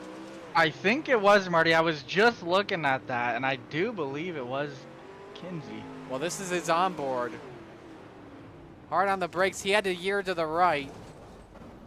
And yeah, 3 guys actually go over. J.J. Odell also won over the wall and out of the ballpark. Randy with a couple hard hits there. He's going to have to use his quick repair, but, you know, Trent Verstraeten proved that you can definitely come from the rear of this thing and be in contention, so watch out for Grandy. Lights coming back on here. Verstraeten from 20th to 5th, but how about Zach Neubauer from last up to 7th? A lot of drivers contending for hard charger tonight. Yeah, that's definitely, I would say that's hard charger, but yeah, like you said, there's a few drivers here that are definitely in contention for hard charger. Verstraeten definitely one of them. Verstraeten up 15, Neubauer up 17, Lawson up 13, Denson up 11. And we got to get the pace truck back out onto the here, then we can go 1 lap to green, so the field's stopping just so the pace truck can get past. Green, green, green. And apparently we are back to green. But now the yellow comes out, so a little bit confusing situation here. Not too sure what's going on here with the timing at the moment. But I believe, did we just have another crash breakout? I believe there was some contact under yellow there, Marty. Between teammates, it looks like. What two? We'll rewind it. Brian Lawson and Isaac Salas. Green, green, green. And are we going to go back to green here once again? I'm not sure here. The leaders are going fast. Yeah, I'm not sure, Marty. I think there's just a bit of confusion, right? I do expect them to bring out the yellow here. We'll have to see, but regardless, we continue to race, and it's Ross that leads by 0.4 of a second on Dylan Berg here. We're going to bring up the 5-lap average here, show you who the best race car is on track. And right now, it is Rick Main when it comes to 5-lap average. But right now, you see the top of the car just went down. Right now, Connor Ross is the better race car at the moment. And Main up in the wall in turn 2. Bikes it, hangs on for dear life. That was actually turn 4. Yeah, Marty, when you get in the wall like that in these things, it hurts with these open wheel cars. So you really got to, I'm not going to say baby the car, but you just got to be careful because you can bend some important parts on these things. Oh, Dylan Berg looks sideways. And the yellow flag comes back out. Berg running in second at the time. We were about to mention top 5 transfer in, and now Berg out of the top 5, causing the caution. And we'll stack everybody up there here this time.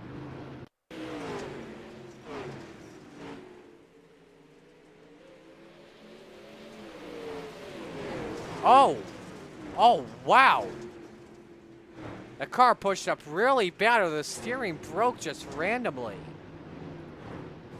Yeah, I'm not sure what happened there, Marty. I'm trying to find somewhere where maybe he gets in the wall prior to that, but you know, looks like just mechanical failure. He just got a complete handful into turn 1.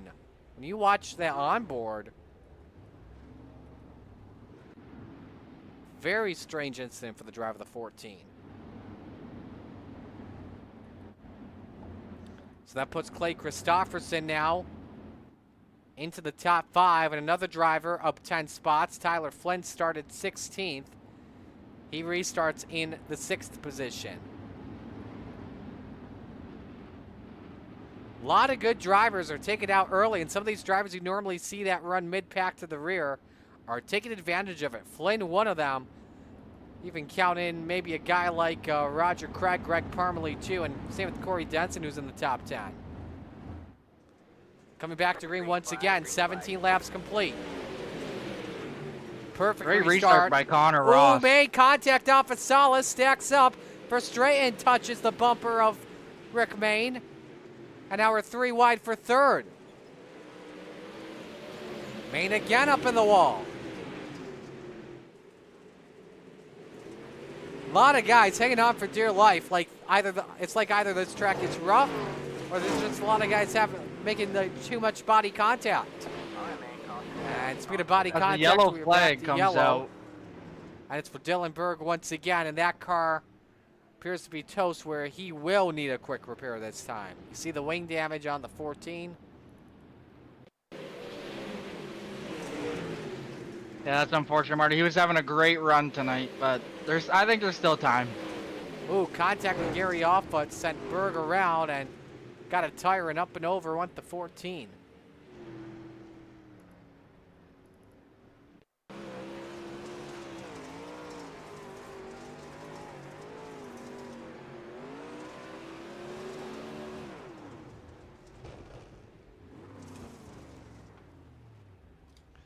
Yeah, you never want to hit any of those. Absolutely not. They look small, but I promise you, they pack a punch. And they are not tasty, one bet. Not at all.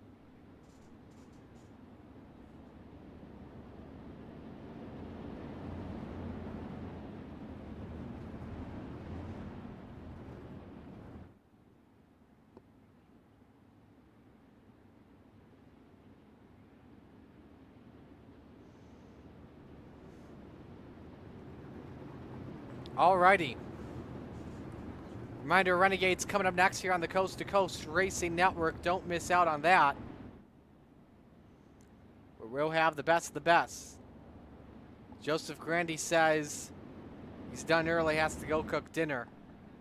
Understandable.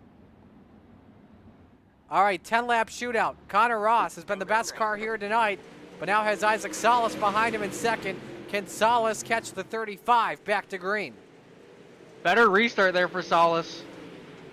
He's going to rip the lip, as he usually does.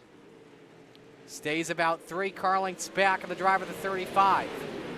Main third, Christopherson fourth for straight and fifth. On board with the 88.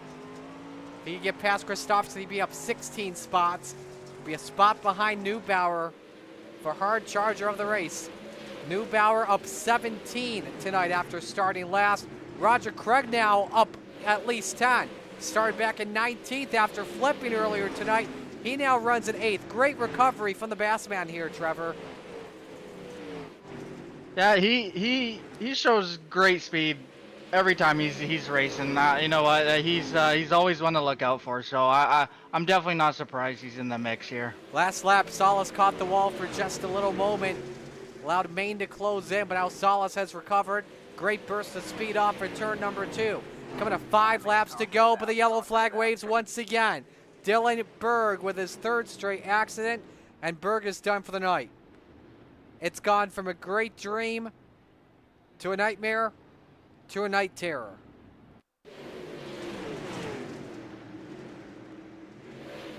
Yeah, that's unfortunate. He had such a great car tonight. Contact with Corey Denson sent him around, damaged the front wing. And Berg said, to heck with this, I'm done.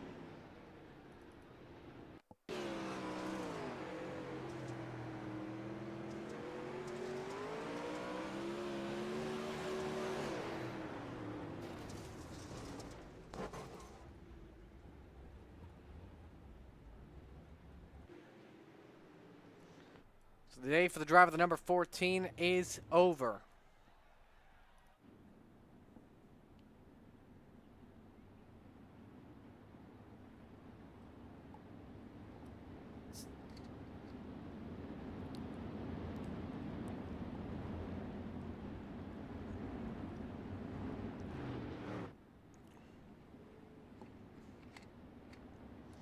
Five-lap shootout. Can Connor Ross hang on to this win on Isaac Salas? We're about to find out. Green, green, green. Another great restart there for Salas.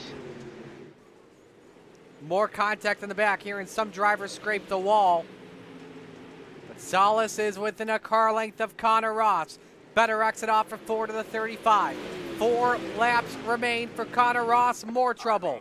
Corey Denson, Greg Parmalee around in turn number 4. And we're hearing as well Gary Offutt. If you're Isaac Salas, you can't be having these caution laps. They just keep ticking away. Because it feels like he's got a much better race car than Connor does. Yeah, and he's getting really good restarts. He is timing the restarts perfect. And I think his plan is to be right at his bumper going into 3 and 4 so he can throw a slider. But yeah, these cautions are definitely not helping. A lot of 360s being made by a couple of drivers. You ride on board with Parmalee. And right there, Denson clipped him. How about with Gary Offutt?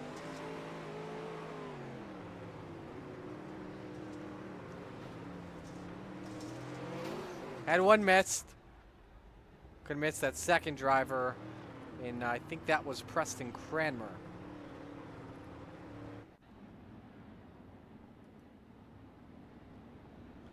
So let's show you before we go back to green the 5-lap average once again. The top 2 are just about equidistant. But again, all these yellows are just messing up Isaac from the looks of it. And he won't have a lot of time. 3 laps remaining. So Ross gets a freebie obviously with this restart. And then for Salas, it's crunch time. Yeah, and Connor Ross is doing a great job running that top. So Isaac is going to have to get creative here. Green flag, green flag. Salas, slide job for the race lane. No! Almost thought he was going to make contact with Connor Ross. Was that his only hope? Is it going to be the slider line for the rest of this race, Trevor? Oh, Salas has company, though, from the 187 to Rick Main, though, Trevor. Yeah, I think he's going to have to rip the lip very well here to separate himself, but I think he might be too far, but never count him out here. White flag. Final lap underway. One more lap to go. Remember, top 5 transfer into the big show tonight. Connor Ross, the Gambler Motorsports, Petro Plus, Pesky Ice Cream Treats, number 35, off for turn 4, Checkers Wave. Ken O'Connor back in victory lane tonight. Salas second, Main third, Verstraeten from 20th to 4th, Christofferson 5th, and how about Zach Neubauer as well from last to 6th? Great run. Great race from everybody.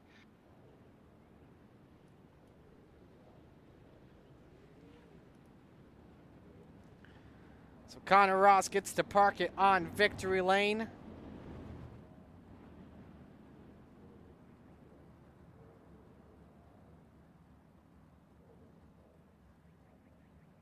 Just double checking my notes here on Connor. Second win of the season for him in Rebels action. Chad Griggs with a 7th place finish. That should be enough for him to clinch the title. Obviously, next week we would officially crown him the champion after Volusia. Corey Denson as well with the great run tonight as well. Started 23rd, finished in 12th, up 11 spots. A lot of drivers suffering a lot of heartbreaks. We are going to try and make these interviews quicker than normal because I know we've got a Renegade race that we want to get to as we're a little bit over time here with this Rebels race. Let's start with Rick Main, our 3rd place finisher. Rick, what positives do you take away out of this run tonight? Yeah, man. Just getting a little better running the cushion. Been practicing a lot with the boys, and it's been helping. I would have liked to try to go down to the bottom there, but I'm not as good running down there yet, so that's the next box to check. What do you expect for this Renegades race in just a moment?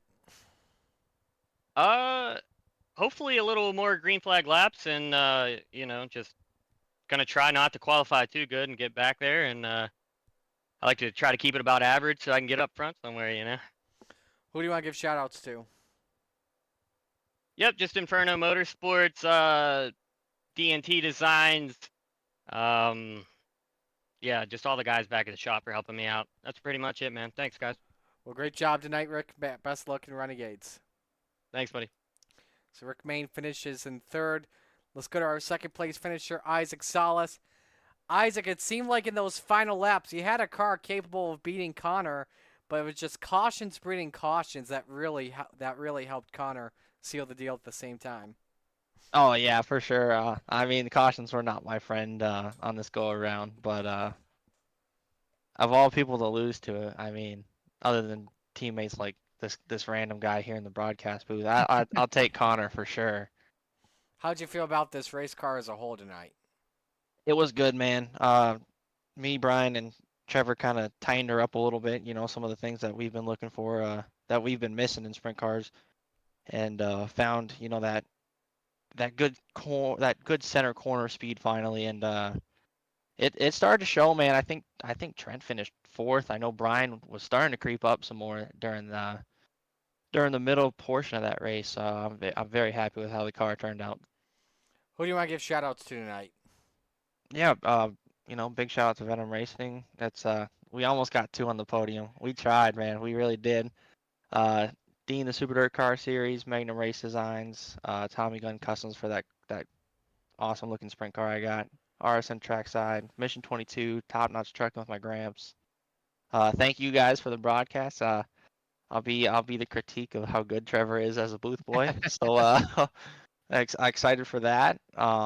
Yeah, other than that, like, thanks to Coast to Coast, everybody that was here, and then friends, family, and Kelser. So, but yeah, awesome. Thanks. Alrighty, man. Great job tonight, and best of luck in the Renegades in the moment. Awesome. Appreciate you.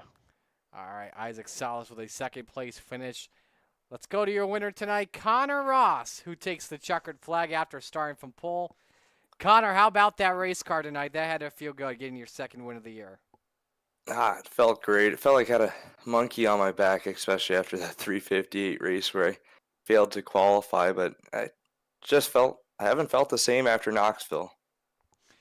What did you like most? Where did you feel like your car was better than guys like Isaac or Rick or maybe even Grandy at times?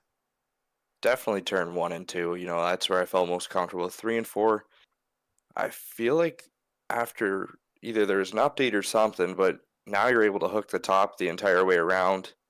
I knew that short slider was also fast, previous build, so I wasn't sure where to run in 3 and 4, but I knew 1 and 2 had to keep it up top. Well, we're going to make this quick here since we got Renegades in a moment. Who do you want to give shout-outs to? I got to thank everybody at Gambler Motorsports. I got to thank Burger Bar and Petro Plus, Travel South Base 1, Construction, Pesky Penguin, Bender Custom Concrete, Retail Design Group. You guys for putting on a broadcast. I got to thank Trevor for, being my pick here. So I had to do it for Team Canada. Alrighty, man. Great job tonight, and best of luck in the Renegades. Thank you. You guys have a great night. You as well. Oh, sorry. What were we going to say? Oh, I was just going to congratulate him on a great run and way to represent Canada. I love it. Absolutely. We will step aside and go to break. When we come back, it's Renegades time on Coast to Coast Racing Network.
it's time for another edition of RSN Trackside, powered by Bob Johnson Auto Group on Rock Sports Network. Kiss on the champion. Trying to be a Bit of a hiatus, so let's get. Tonight we talked about it.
Outpouring of love was amazing. These dollars had come together to support us, and we realized no, we didn't want to use them for us. We wanted to use them to help others. The foundation has done so much for so many people. It helps any family that has somebody, whether it be a crew member or one of the drivers, that get hurt. We can help them to get through the situation. I was injured in a non-wing sprint car accident that broke my neck and left me with a spinal cord injury. I was in the hospital 8 months, and that got really, really expensive, so having that extra help to help push me and my family forward was a big deal. I was involved in a pretty gnarly sprint car crash. Found out my brain was swelling and bleeding. Pelvic bone was broken. I had 2 cracked vertebrae on my back, and I was in the ICU a little over a week. The Steve King Foundation reached out to my parents. We received a donation from them. Immediately, they started me on what's called neurofeedback, and insurance did not cover the neurofeedback appointments. So we received another donation from the Steve King Foundation. It really helped a lot, and I just want to say thank you. Thank you from the bottom of my heart to the Steve King Foundation for everything that they have done for me. This last Sunday, I got to turn laps in my modified here. That was my first laps back in a race car since the accident, and I truly believe that if it wasn't for the Steve King Foundation, I wouldn't be able to do that or be where I'm at today. Yes, Steve's death is the reason the foundation exists, but it's Steve's life, and it's the lives of racers everywhere, is the reason we're able to do the work we do.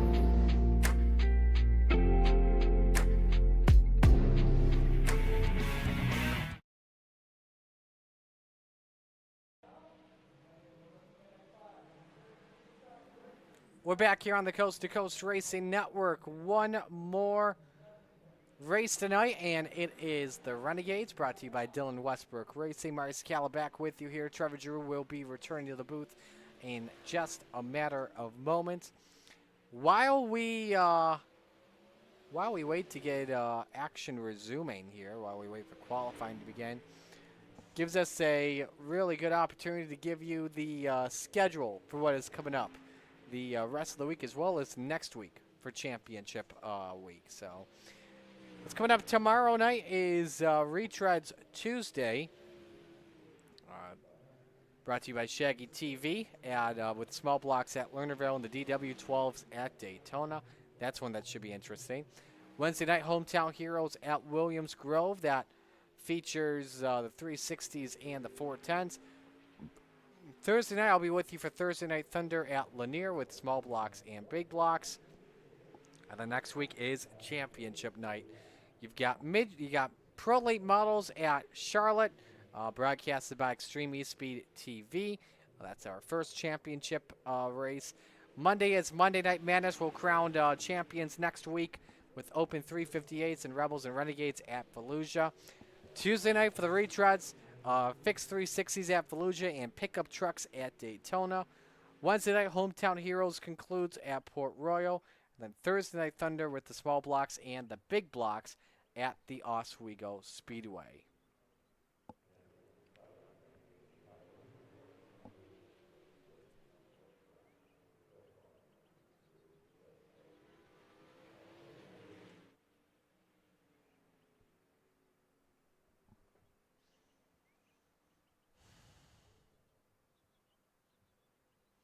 So as we prepare here for tonight's action,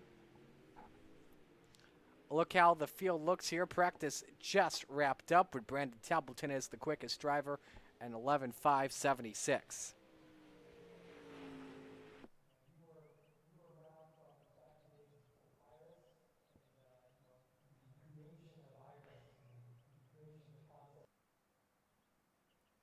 So qualifying is underway. 2 minutes on the clock. We'll get the first driver out here on the racetrack in just a moment. And we will bring out Brandon Templeton, the 31. That will be our first driver, the Dirt Track Bank Hammer Down racing machine.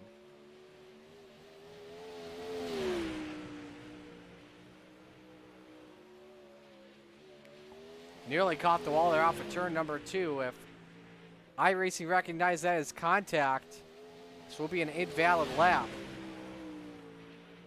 Lap counts 12:61 on lap 1. Jesse Bandy, last week's winner in a crazy finish. From third to first, taking advantage of Patrick Spangler and Blake Chapman quickest at a 12:45. Templeton second at a 12:61. Jeff Barker third, 12:66. Rick Main second on lap 1, 12:56. See if he has anything better.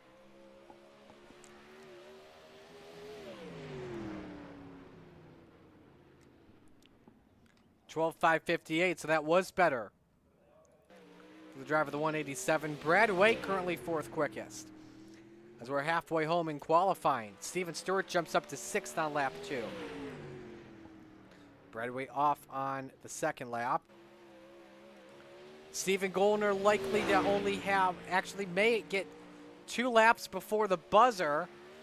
First lap time for the driver of the number 30 goes 16th at a 12:88. Everyone making it into the show, it will be 3 heats this evening. They put Bob DeGood, Tyler Wilson, Brennan Lacey currently on the pole position, and Goldner just falls short. He will start second in Heat 3, I believe. 9th at a 12:67, so he does stay on the front row.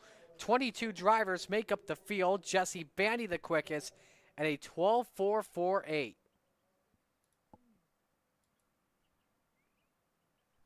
So we're ready to go for our first heat race of the night, brought to you by Gambler Motorsports. Here's how the field lines up. On the pole, the Spider Monkey, Brandon Dittmer in the 83, and Steven Stewart next to him in car number 29. Row number 2, B-Temp, Brandon Templeton in the 31, and the Bandy Boat Master, Jesse Bandy in the number 49. Row number 3, Brennan Lacey, the Lowline Master. He's in the number 114. And row next to him, gentleman Jack Hitt in the 217. Final row for tonight, Devo, Donovan Ross in the 5 to the outside of Barry Goldner in the 36.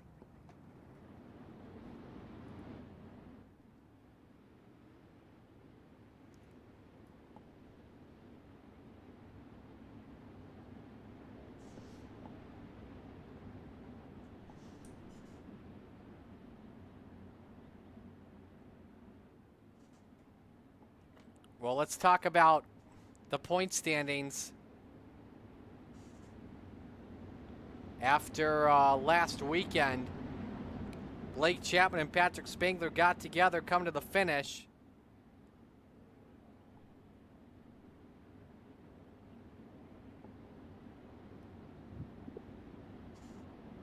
We're still figuring out the point standings.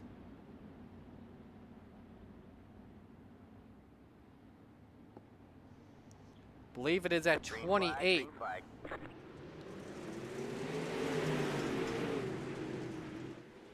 And that is the case. Meanwhile, we are green for heat race number 1. Winner starts on pole position. Great start from Brandon Dittmer. 3 wide for third. Steven Stewart kisses the wall. Templeton up to second. Brendan Lacey looks for third. Now Stewart in the middle. 4 wide for just a moment. Jesse Bandy making the smart decision to back out of it.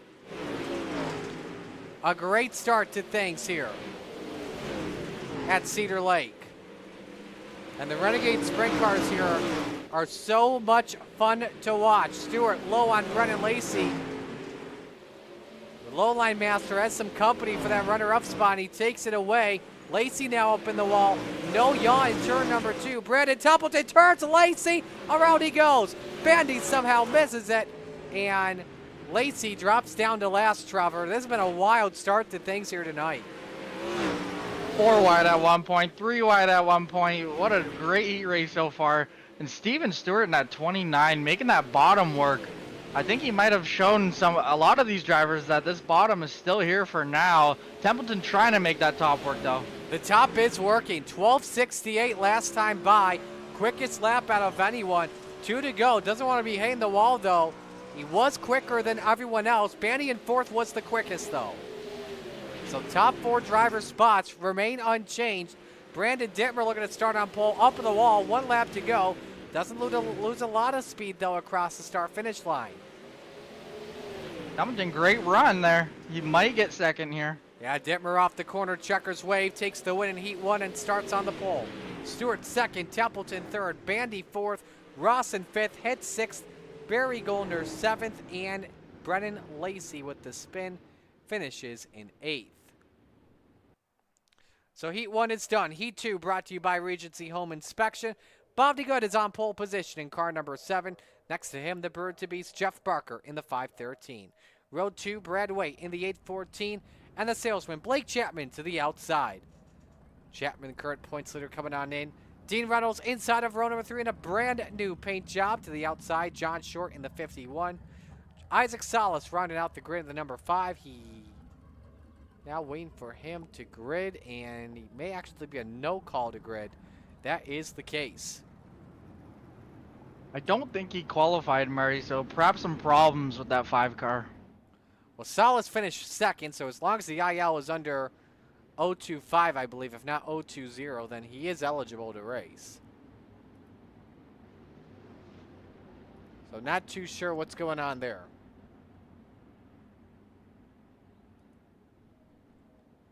Bob DeGood's coming off a lot of hype 2 weeks ago.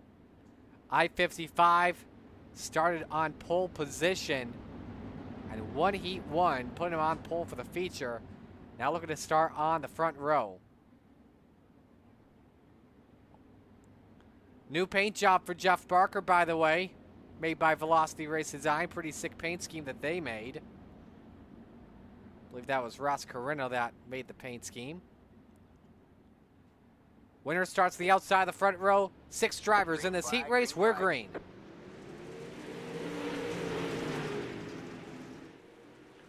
Great jump from Bob DeGood. Immediately has Jeff Barker cleared. Brad Waite, Blake Chapman do battle for the 3rd position. Chapman just barely edges out Waite for the 3rd spot, but now the salesman wants a piece of Barker for 2nd off and 2, Trevor. He's making that top work, and it is coming in quick. If Barker doesn't get to the top here, he's going to lose, and it looks like he's going to 3 wide here. Nearly with Brad Waite back down in 14. Reynolds chasing after him. 3 laps complete still. Bob DeGood out in front. Chapman, though, rocking a really quick lap with a 12.85. But DeGood staying on the bottom, and Barker doing a good job fighting back, though, for now. Now this is where, if you're Bob, you got to get to the top. Blake Chapman's closing in fast. He was over 2/10 better last time by. This time he's on the slider line. 3 laps to go. Blake is making sure that Bob does not take this win away. Yeah, Bob's definitely going to have to block that line up top there if he wants a chance to win this, because Blake Chapman is coming and he's quick. Oh, Chapman top shelf where Mama hides the cookies. Can't get the lead that time by with 2 laps to go. Get some victory feeling your Bob DeGood if you want to hang on to this win. Blake knows he's got time. He's got a chance to take that side by side of the line. DeGood still hanging on. 1 lap to go in this heat.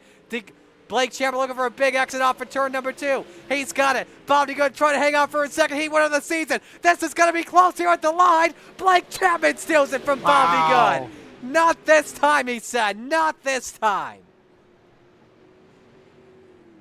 Oh, can you imagine if Bobby Good would have had another heat win? Holy cow. Wow. By the way, I did get what an awesome heat race. I did confirm from Roger, by the way, it's 225 max. Okay, so is that why Isaac didn't make the call? I don't know. I don't have the standings right in front of me, but I can look. Okay. I know they are updated right now.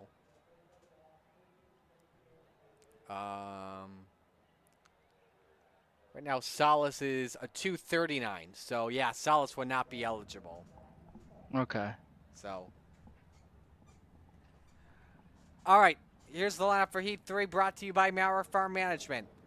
The Macho Man, Tyler Wilson on pole position to his outside, Stephen Goldner in the 30. Row number 2, the Professor, John Hine in the 71, and Rick Main in the 187.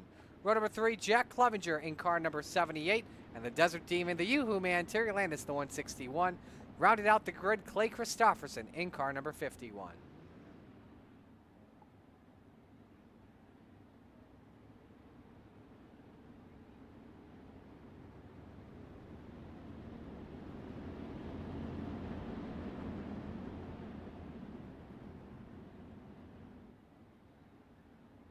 I'm looking at Tyler Wilson here, Marty. Not because he's rocking a beautiful paint scheme, but he knows his way around a sprint car. Well, that training wheel scheme is always beautiful no matter what track it's on. Winner starts inside of row number 2 as we come to green. 4 wide off at 2, possibly? No. They had the chance to go 4 abreast, though, that's for sure. But Stephen Goldner threw the race lead over Tyler Wilson and leads lap number 1. Here comes Rick Main. Sends it. Hits the 30 of Stephen Goldner. Goldner hangs onto it. Tyler Wilson gets collected in the aftermath. And a big impact for Christopherson. How Stephen Goldner is still leading, I don't know. John Hine, meanwhile, yeets him out of the way. They're wing to wing into turn number 3. Bumper cars here at Cedar Lake, Trevor. Wow. Goldner Slider sends here. it deep. Without question, you knew that slider was coming. John Hine gonna give it right back to him. Professor trying to take Stephen Goldner to schools. We're halfway home. Behind hits the wall. Goldner with another slider. Should easily clear John Hine. The Professor, though, counters it back. Jack Clevenger makes it a 3-man horse race for the race lead. Hoping the top 2 wreck. This is so good. It's a slide job city at the moment. Clevenger gonna look high. Gonna go for a 2-for-1 here.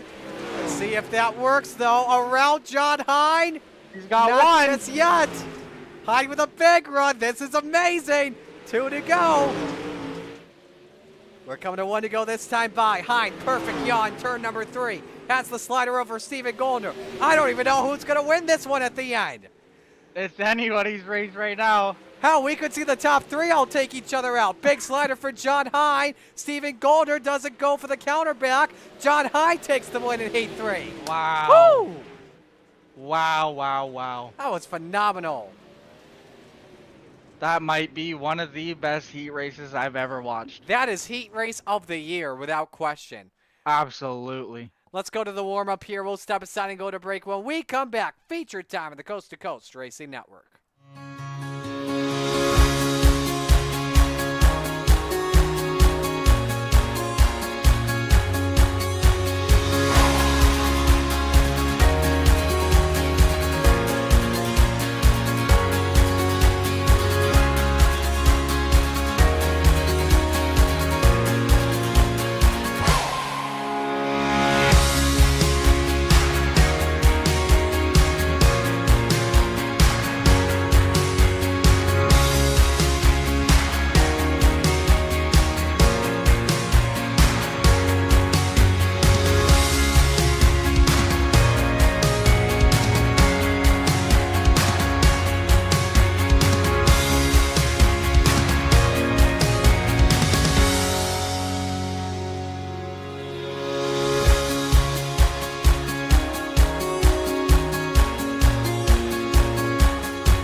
lead. They're mean. They're You're watching the Coast to Coast Racing League Renegades Division on the Coast to Coast Racing Network, presented by Dylan Westbrook Racing.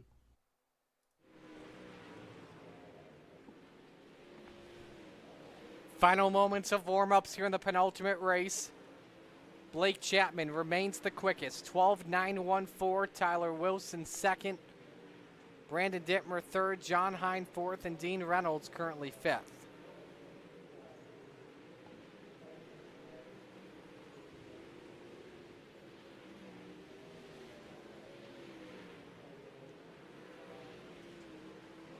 This is going to be a lot of fun to watch here, Trevor. Right I when we can't take wait. the green flag. I'm excited for this one, too. Yeah, me too. I can't wait to get this feature going. This is going to be awesome. Especially... If it's anything like that heat race, sign me up. Yeah, especially with all that went down last week at Port Royal, which is always crazy. But everyone here knows, if you've been watching Coast to Coast for a while, you all know how much I'm a Cedar Lake fan I am.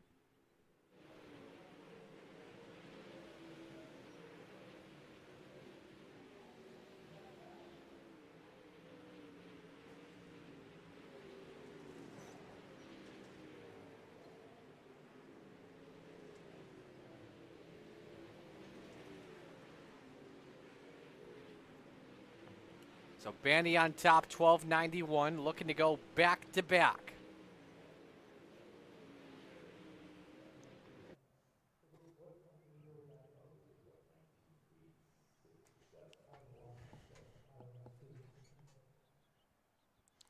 So it's time to go racing.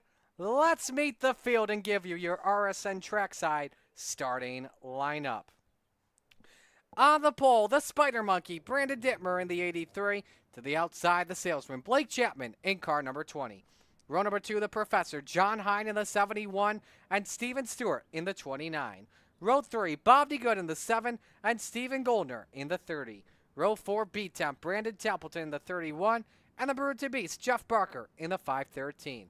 Rounding out the top 10, Jack Clevenger in the 78, and the Bandyvelt Master, Jesse Bandy in car number 49. Row number 6, it is Brad Waite in the 814, and Terry Landis, the Desert Demon, in the 161. Row 7, the Devo, Donovan Ross in the 5, and John Shorty, in car number 51.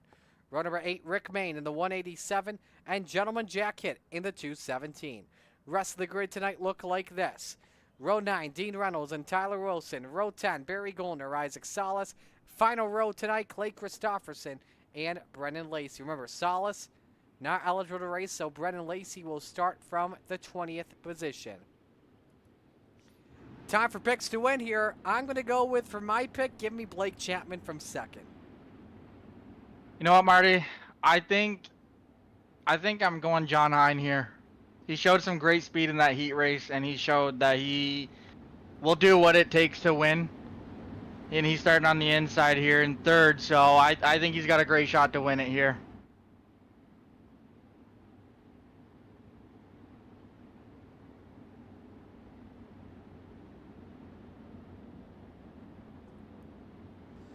Moments away from the Flatline Racing Bodies green flag as we say, where else would you rather be than right here, right now, from coast to coast? It's showtime at Cedar Lake.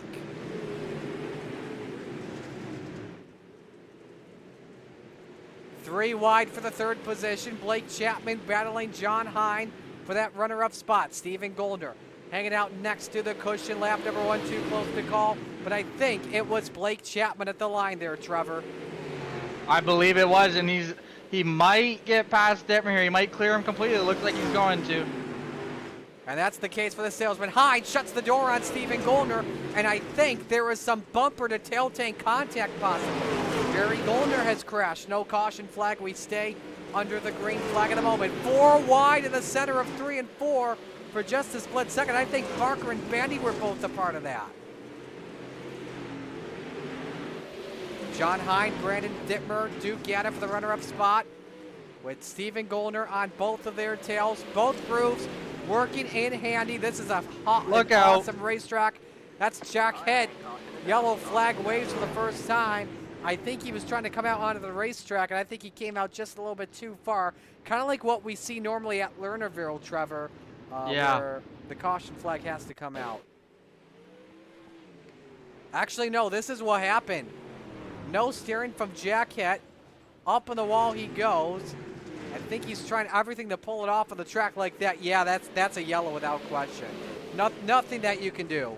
Nothing you can do.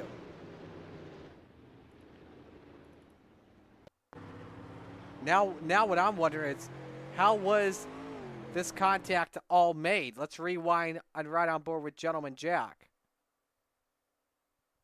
So he has been fighting this aero handling car for over a lap. Contact with John Short sends around. There's Barry Goldner that's collected. So that's no caution flag. We'd stay green. But the thing is here with Jack, he's steering this thing so hard to the left. You know you're steering his toes. At this point, I know you're trying to keep the car going. But like at this point, you may want to just put her into the infield. But Jack's got a quick repair at the same time, so he'll be good to go. We're coming back to green. So kind of benefits hit at the same time. So he's trying to hang on. I can understand that. Looks like Chapman picks the bottom here. He was running the bottom middle there for those 5 laps that we got in. Trying to hold serve here on this restart. Hopefully gets a good jump.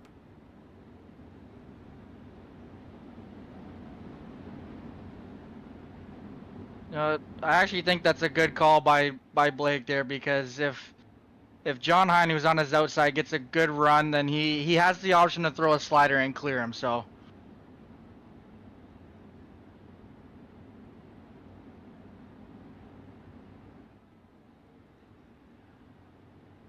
Here we come to the green. 5 laps complete. So Chapman able to hold serve. Steven Goldner, rim riding up on the top. Dittmer still trying to grab second from the Professor. Doesn't work. Goldner barely edges out Dittmer for the 3rd spot at the line, I believe. Jeff Barker also hanging in there with Steven Stewart too, Trevor. I believe we were just 3 wide there for a moment. That was awesome to see. Steven Goldner, though, he's really making that top work along with John Hine. Now Blake Chapman goes to the top. There was still see 3 what these wide guys do here. Bandy had to back out of it because he would have gotten tripped with Stewart and Barker to his outside and inside. Would not have been a good situation. Something I just realized as well here, guys. No Patrick Spangler with us in the field tonight. So he'll have a drop, and it could get tight coming down to championship night. Dean Reynolds, meanwhile, upside down in that brand new paint job. So the caution waves for the 2nd time in Renegades.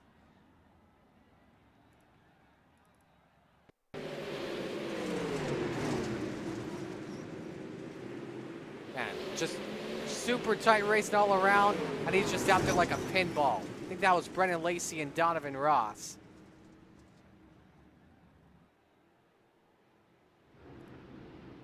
On board the 79.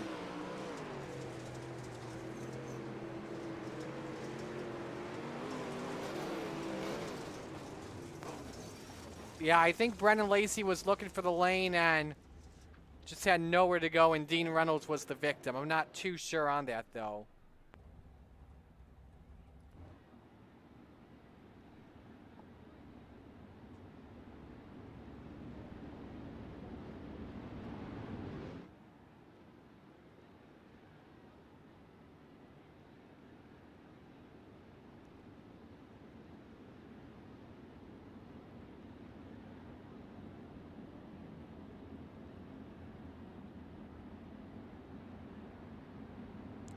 Watch this restart from the Chapman Racing drone. Blake Chapman set to bring us back to green. John Hine, meanwhile, trying to time that restart. Just didn't work. This could help out Steven. Oh, look out! Brandon Dittmer up on the wall with contact from John Hine. Somehow the 83 hangs on. Now they're crashing. That's Jesse Bandy involved. Brad away with a massive hit, and Rick Main upside down. And no caution. We stay green. This may be a delayed yellow. Looks like everyone's going. Never mind. We have one on. Yeah, it was because there. Rick Main didn't get the car, was able to get the car towed in time. That was quite the restart there. there, but looks like Goldner's going to come out with second there over John Hine. I'm not sure. Maybe they'll revert, but we'll see. Remember, that was a green flag lap that was taken.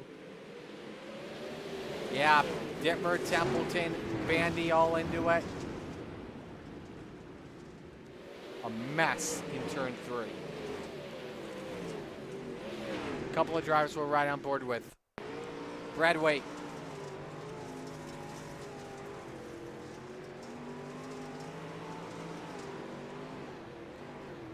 Nowhere to go.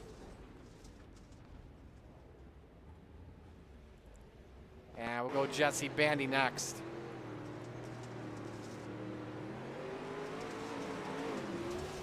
Just simply got turned. There's Terry Landis. Heavy damage to last week's winner. That's a tough break for him. Looking for a chance to close in and make this a 3-way championship chase.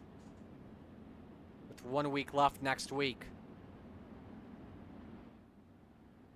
So Blake Chapman holds, coming back to the green. Green flag, green flag.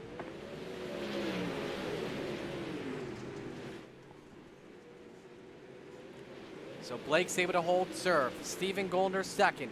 Great race for third between the Professor and the Brewerton Beast. 12 laps in the books. Let's go to the 5-lap average, show you who the quickest driver is on the racetrack. Without question, it is the salesman Blake Chapman remaining out in front. Stephen Goldner, John Hine do get it for second. There's a flurry of lap traffic. The leaders approach. I wonder if we had another crash breakdown and there was no caution because of it. That's what I'm thinking, Marty. I didn't see nothing, but the way this looks, you have to think there was some sort of mix-up in the back there. We did. Barry Goldner, Terry Landis, Brandon Templeton. Again, another green flag accident. Here's a look at what happened. Contact with Terry Landis, and they went through the infield. So obviously that won't bring out a yellow flag. So stay under the green. Blake Chapman remains out in front. Give credit to Brendan Lacey while we were at it here, Trevor. Started back in 22nd. He is all the way up to 8th and wants more. Now up to 7th past Bobby Good. Next target's Brandon Dittmer in front of him for 6th. I was just racing with Brendan Lacey there in the modifieds, and he is definitely a wheelman. So we'll see what he can do here. Contact with Dittmer. Did he hang on to it? Oh no! Around he goes, and the caution waves. Sounds like Templeton also involved in it and jumps to the pits. Yeah, the Templeton was about to get. I'm not sure if he was going to be lapped there, but Chapman was coming up on him, and he decided to pull her in there, not be in the way or nothing. So props to him for that. So it was a different accident possibly. Let's see.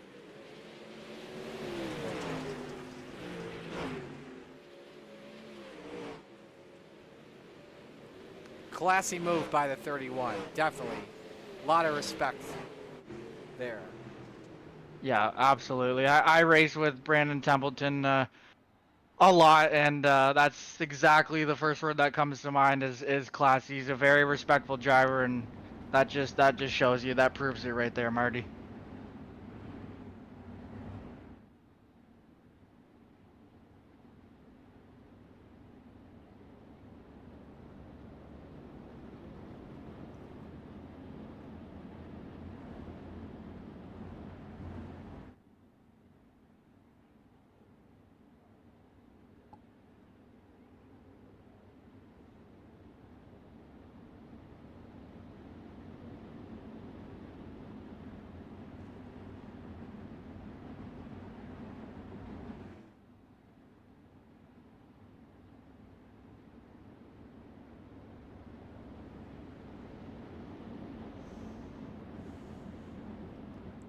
Alrighty, 18 laps complete.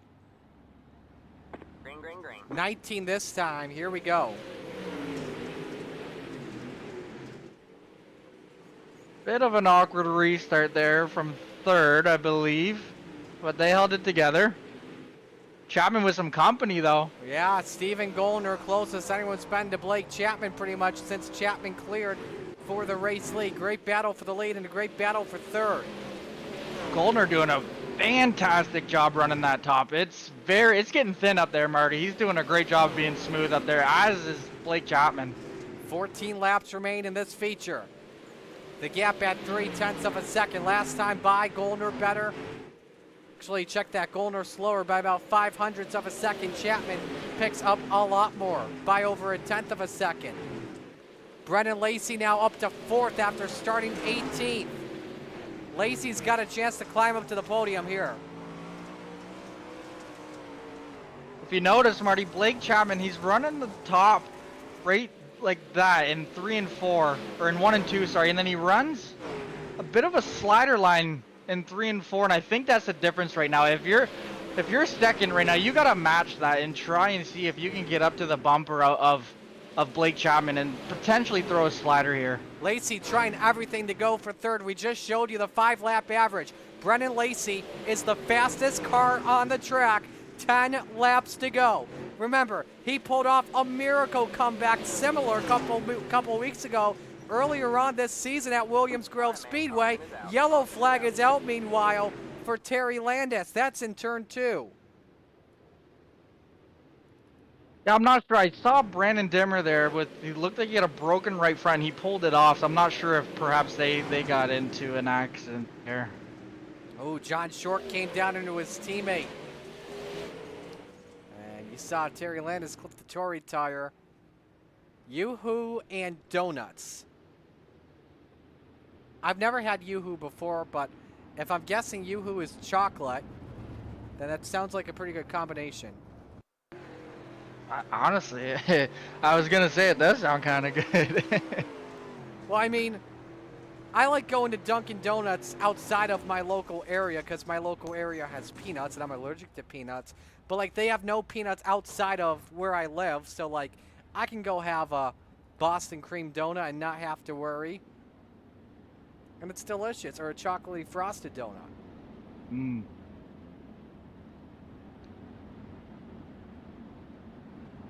Unfortunately, we don't have Dunkin' Donuts, but we do have Tim Hortons, and they do have Boston Cream Donuts, and those are absolutely my favorite.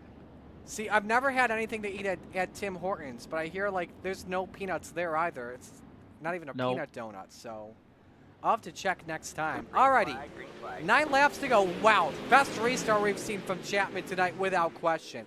Goldner still hangs on to second. Brennan Lacey trying to snatch up a podium spot from John Hine. This time by 8 laps to go. I think we're wondering if we got a lot of questions on our mind. Can Blake Chapman take the win? That would be big for the championship run. And can Brennan Lacey get to the podium? Trouble, Steven Stewart. He was running 5th at the time. Oh. That's unfortunate. He had a very fast car tonight. He had the best run going he has ever had. You hate to see it, Marty.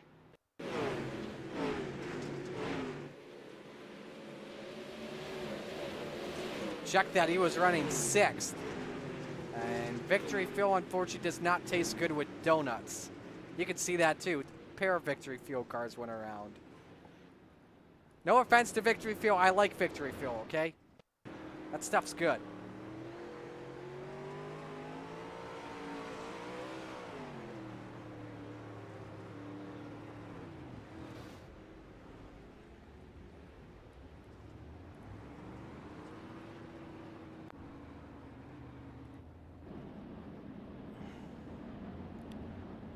So unfortunately that lead goes away for Blake Chapman. Now Stephen Goldner needs to find a way to gather it back.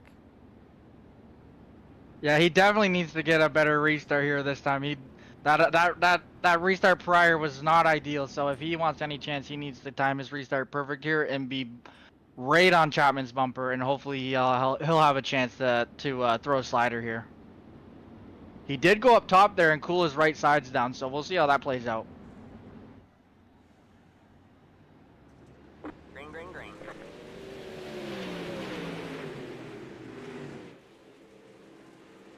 So Blake Chapman holds serve with 7 to go. We're coming to 6th this time by Stephen Goldner. Looking for a miracle possibly. John Hine 3rd. Brennan Lacey exploring options for 3rd. Gotta give credit to 2 other drivers up at least 10 spots tonight. Clay Christopherson up 15. If he can get past Tyler Wilson, he's 14. Wilson, though, is up 12. Christopherson started 21st. Wilson started back in 18th. Phenomenal runs by the pair of drivers. Trevor? Absolutely. Here goes We look up Lacey front for third. here. They get together. Great save from Lacey. Now Lacey tries to recover and get back in that groove to go for third once again. 3 to go, meanwhile, for Blake Chapman. Would be win number 4 on the season. Would break a tie. Oh, Lacey hard of the wall, meanwhile. And the caution flag waves. Green-white checkered coming up. Barry Goldner, you saw, spun in turn 3. And I think there was contact between him as well as Dean Reynolds.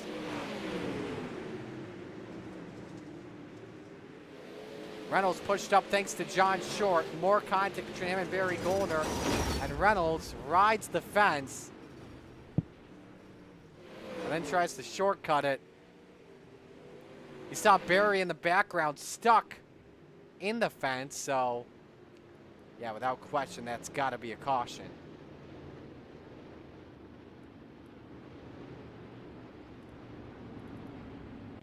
Go on board Barry Goldner.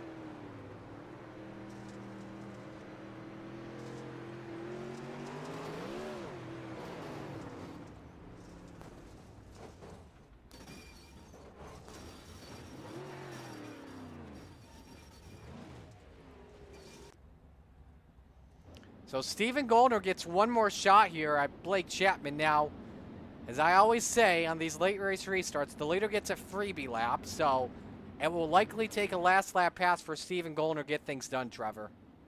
Yeah, I agree, and he needs to pray for a good restart here because he has John Hine hot on his tail as well, and they were mixing it up a little bit, so let's see what happens here. Great restart, though, by Chapman. If a caution flag flies before we take the white, we officially go to overtime. Jeff Barker looking for 4th on Brennan Lacey. Did Lacey hit the wall enough to suffer damage on the 114? White flag is out. We're on the final lap. Blake Chapman and the Kreitz Sim Racing, Galen's Homegrown Popcorn, Epsilon Sprint Wraps, number 20 through 3 and 4. A statement win going to Volusia next week. Win for the year. Blake Chapman gets it done. Stephen Goldner 2nd, John Hine 3rd, Brennan Lacey from last to 4th, and Tyler Wilson from 18th to 5th.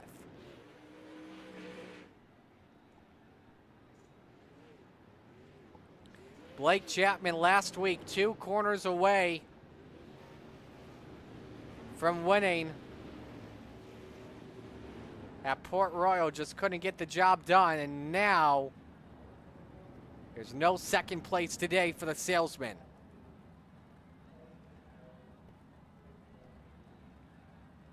How about as well Clay Christopherson? Didn't mention him, from 21st to 7th tonight. Great run for him. Couple of heartbreaks throughout the night. Probably the first one would be Brandon Dittmer, and the second, Brandon Templeton.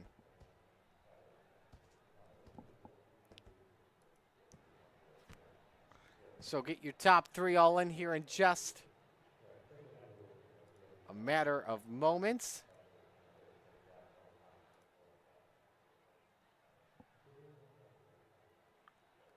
I think we are good to go. We are. So we'll begin with the Professor John Hine. John, it feels like forever since you and I last talked on a Monday night, man. How did your car feel throughout the night? Yeah, man. You know what? We put her together tonight. That's for sure. It has been a while, but the car felt really good. And actually, it was one of those nights where I was managing tire spin more by the sound than what I was feeling in the wheels and the pedals and stuff like that. So that was a first for me, and whatever it was, it seemed to help here. And man, it was fun to be up there with Goldner and then Lacey and then all those guys, and then Blake. And how about that heat race, though, huh? Holy cow, that was something. But it seems like to me these past few weeks with this setup and the way the car model is, it seems like that you've just been improving and improving throughout the season. Would you agree on that? Yeah, yeah, 100%. What do you feel has been working out in these past few weeks? Well, I've been getting back in the seat a little bit more. We won the late model race last night there at Oswego, and then that's there's confidence in that. Just doing more. I mean, the more seat time you get, I mean, that's practice. I mean, I know you're racing when you're out there, but if you're not on the track learning, um, then if you think you've plateaued, I got bad news for people that think that. There's a lot to learn, and just the seat time has been helping. Who do you want to give shout outs to on the run? Well, I want to say hello to everybody out there at Bass Pro Shops. Thank you for all your support, and I've enjoyed working for the company. Great company. We have some stuff coming up with hunting season coming up, so be kind of watching for that. I'd also like to thank my gambler teammates. Those guys are just the absolute best to hang out with, and want to thank my wife who lets me do this and doesn't give me any grief, and Marty, you for bringing these broadcasts to us every week, man. It's you guys do a fantastic job. It's fun to watch. Appreciate it, man. Great job tonight, and best of luck next week. Thank you. Yeah, great to see John Hine back on the podium with us tonight. Also great to be talking with this man. I mean, it's been pretty much a part-time season for Steven Gollner, but it's back on the podium, finishing second. Steven, a great car. What positives do you take away out of this one? I think the whole night was positive. It's been probably 2 seasons since I had the opportunity to talk to you on Renegades night. So pretty happy with my performance. Glad Spangler wasn't here, so I didn't run third. But yeah, overall, great night. Super happy. Wish the car was a little bit better so I could challenge Blake for a win, but we'll take second all day long right now. Who do you want to give shout-outs to on this run?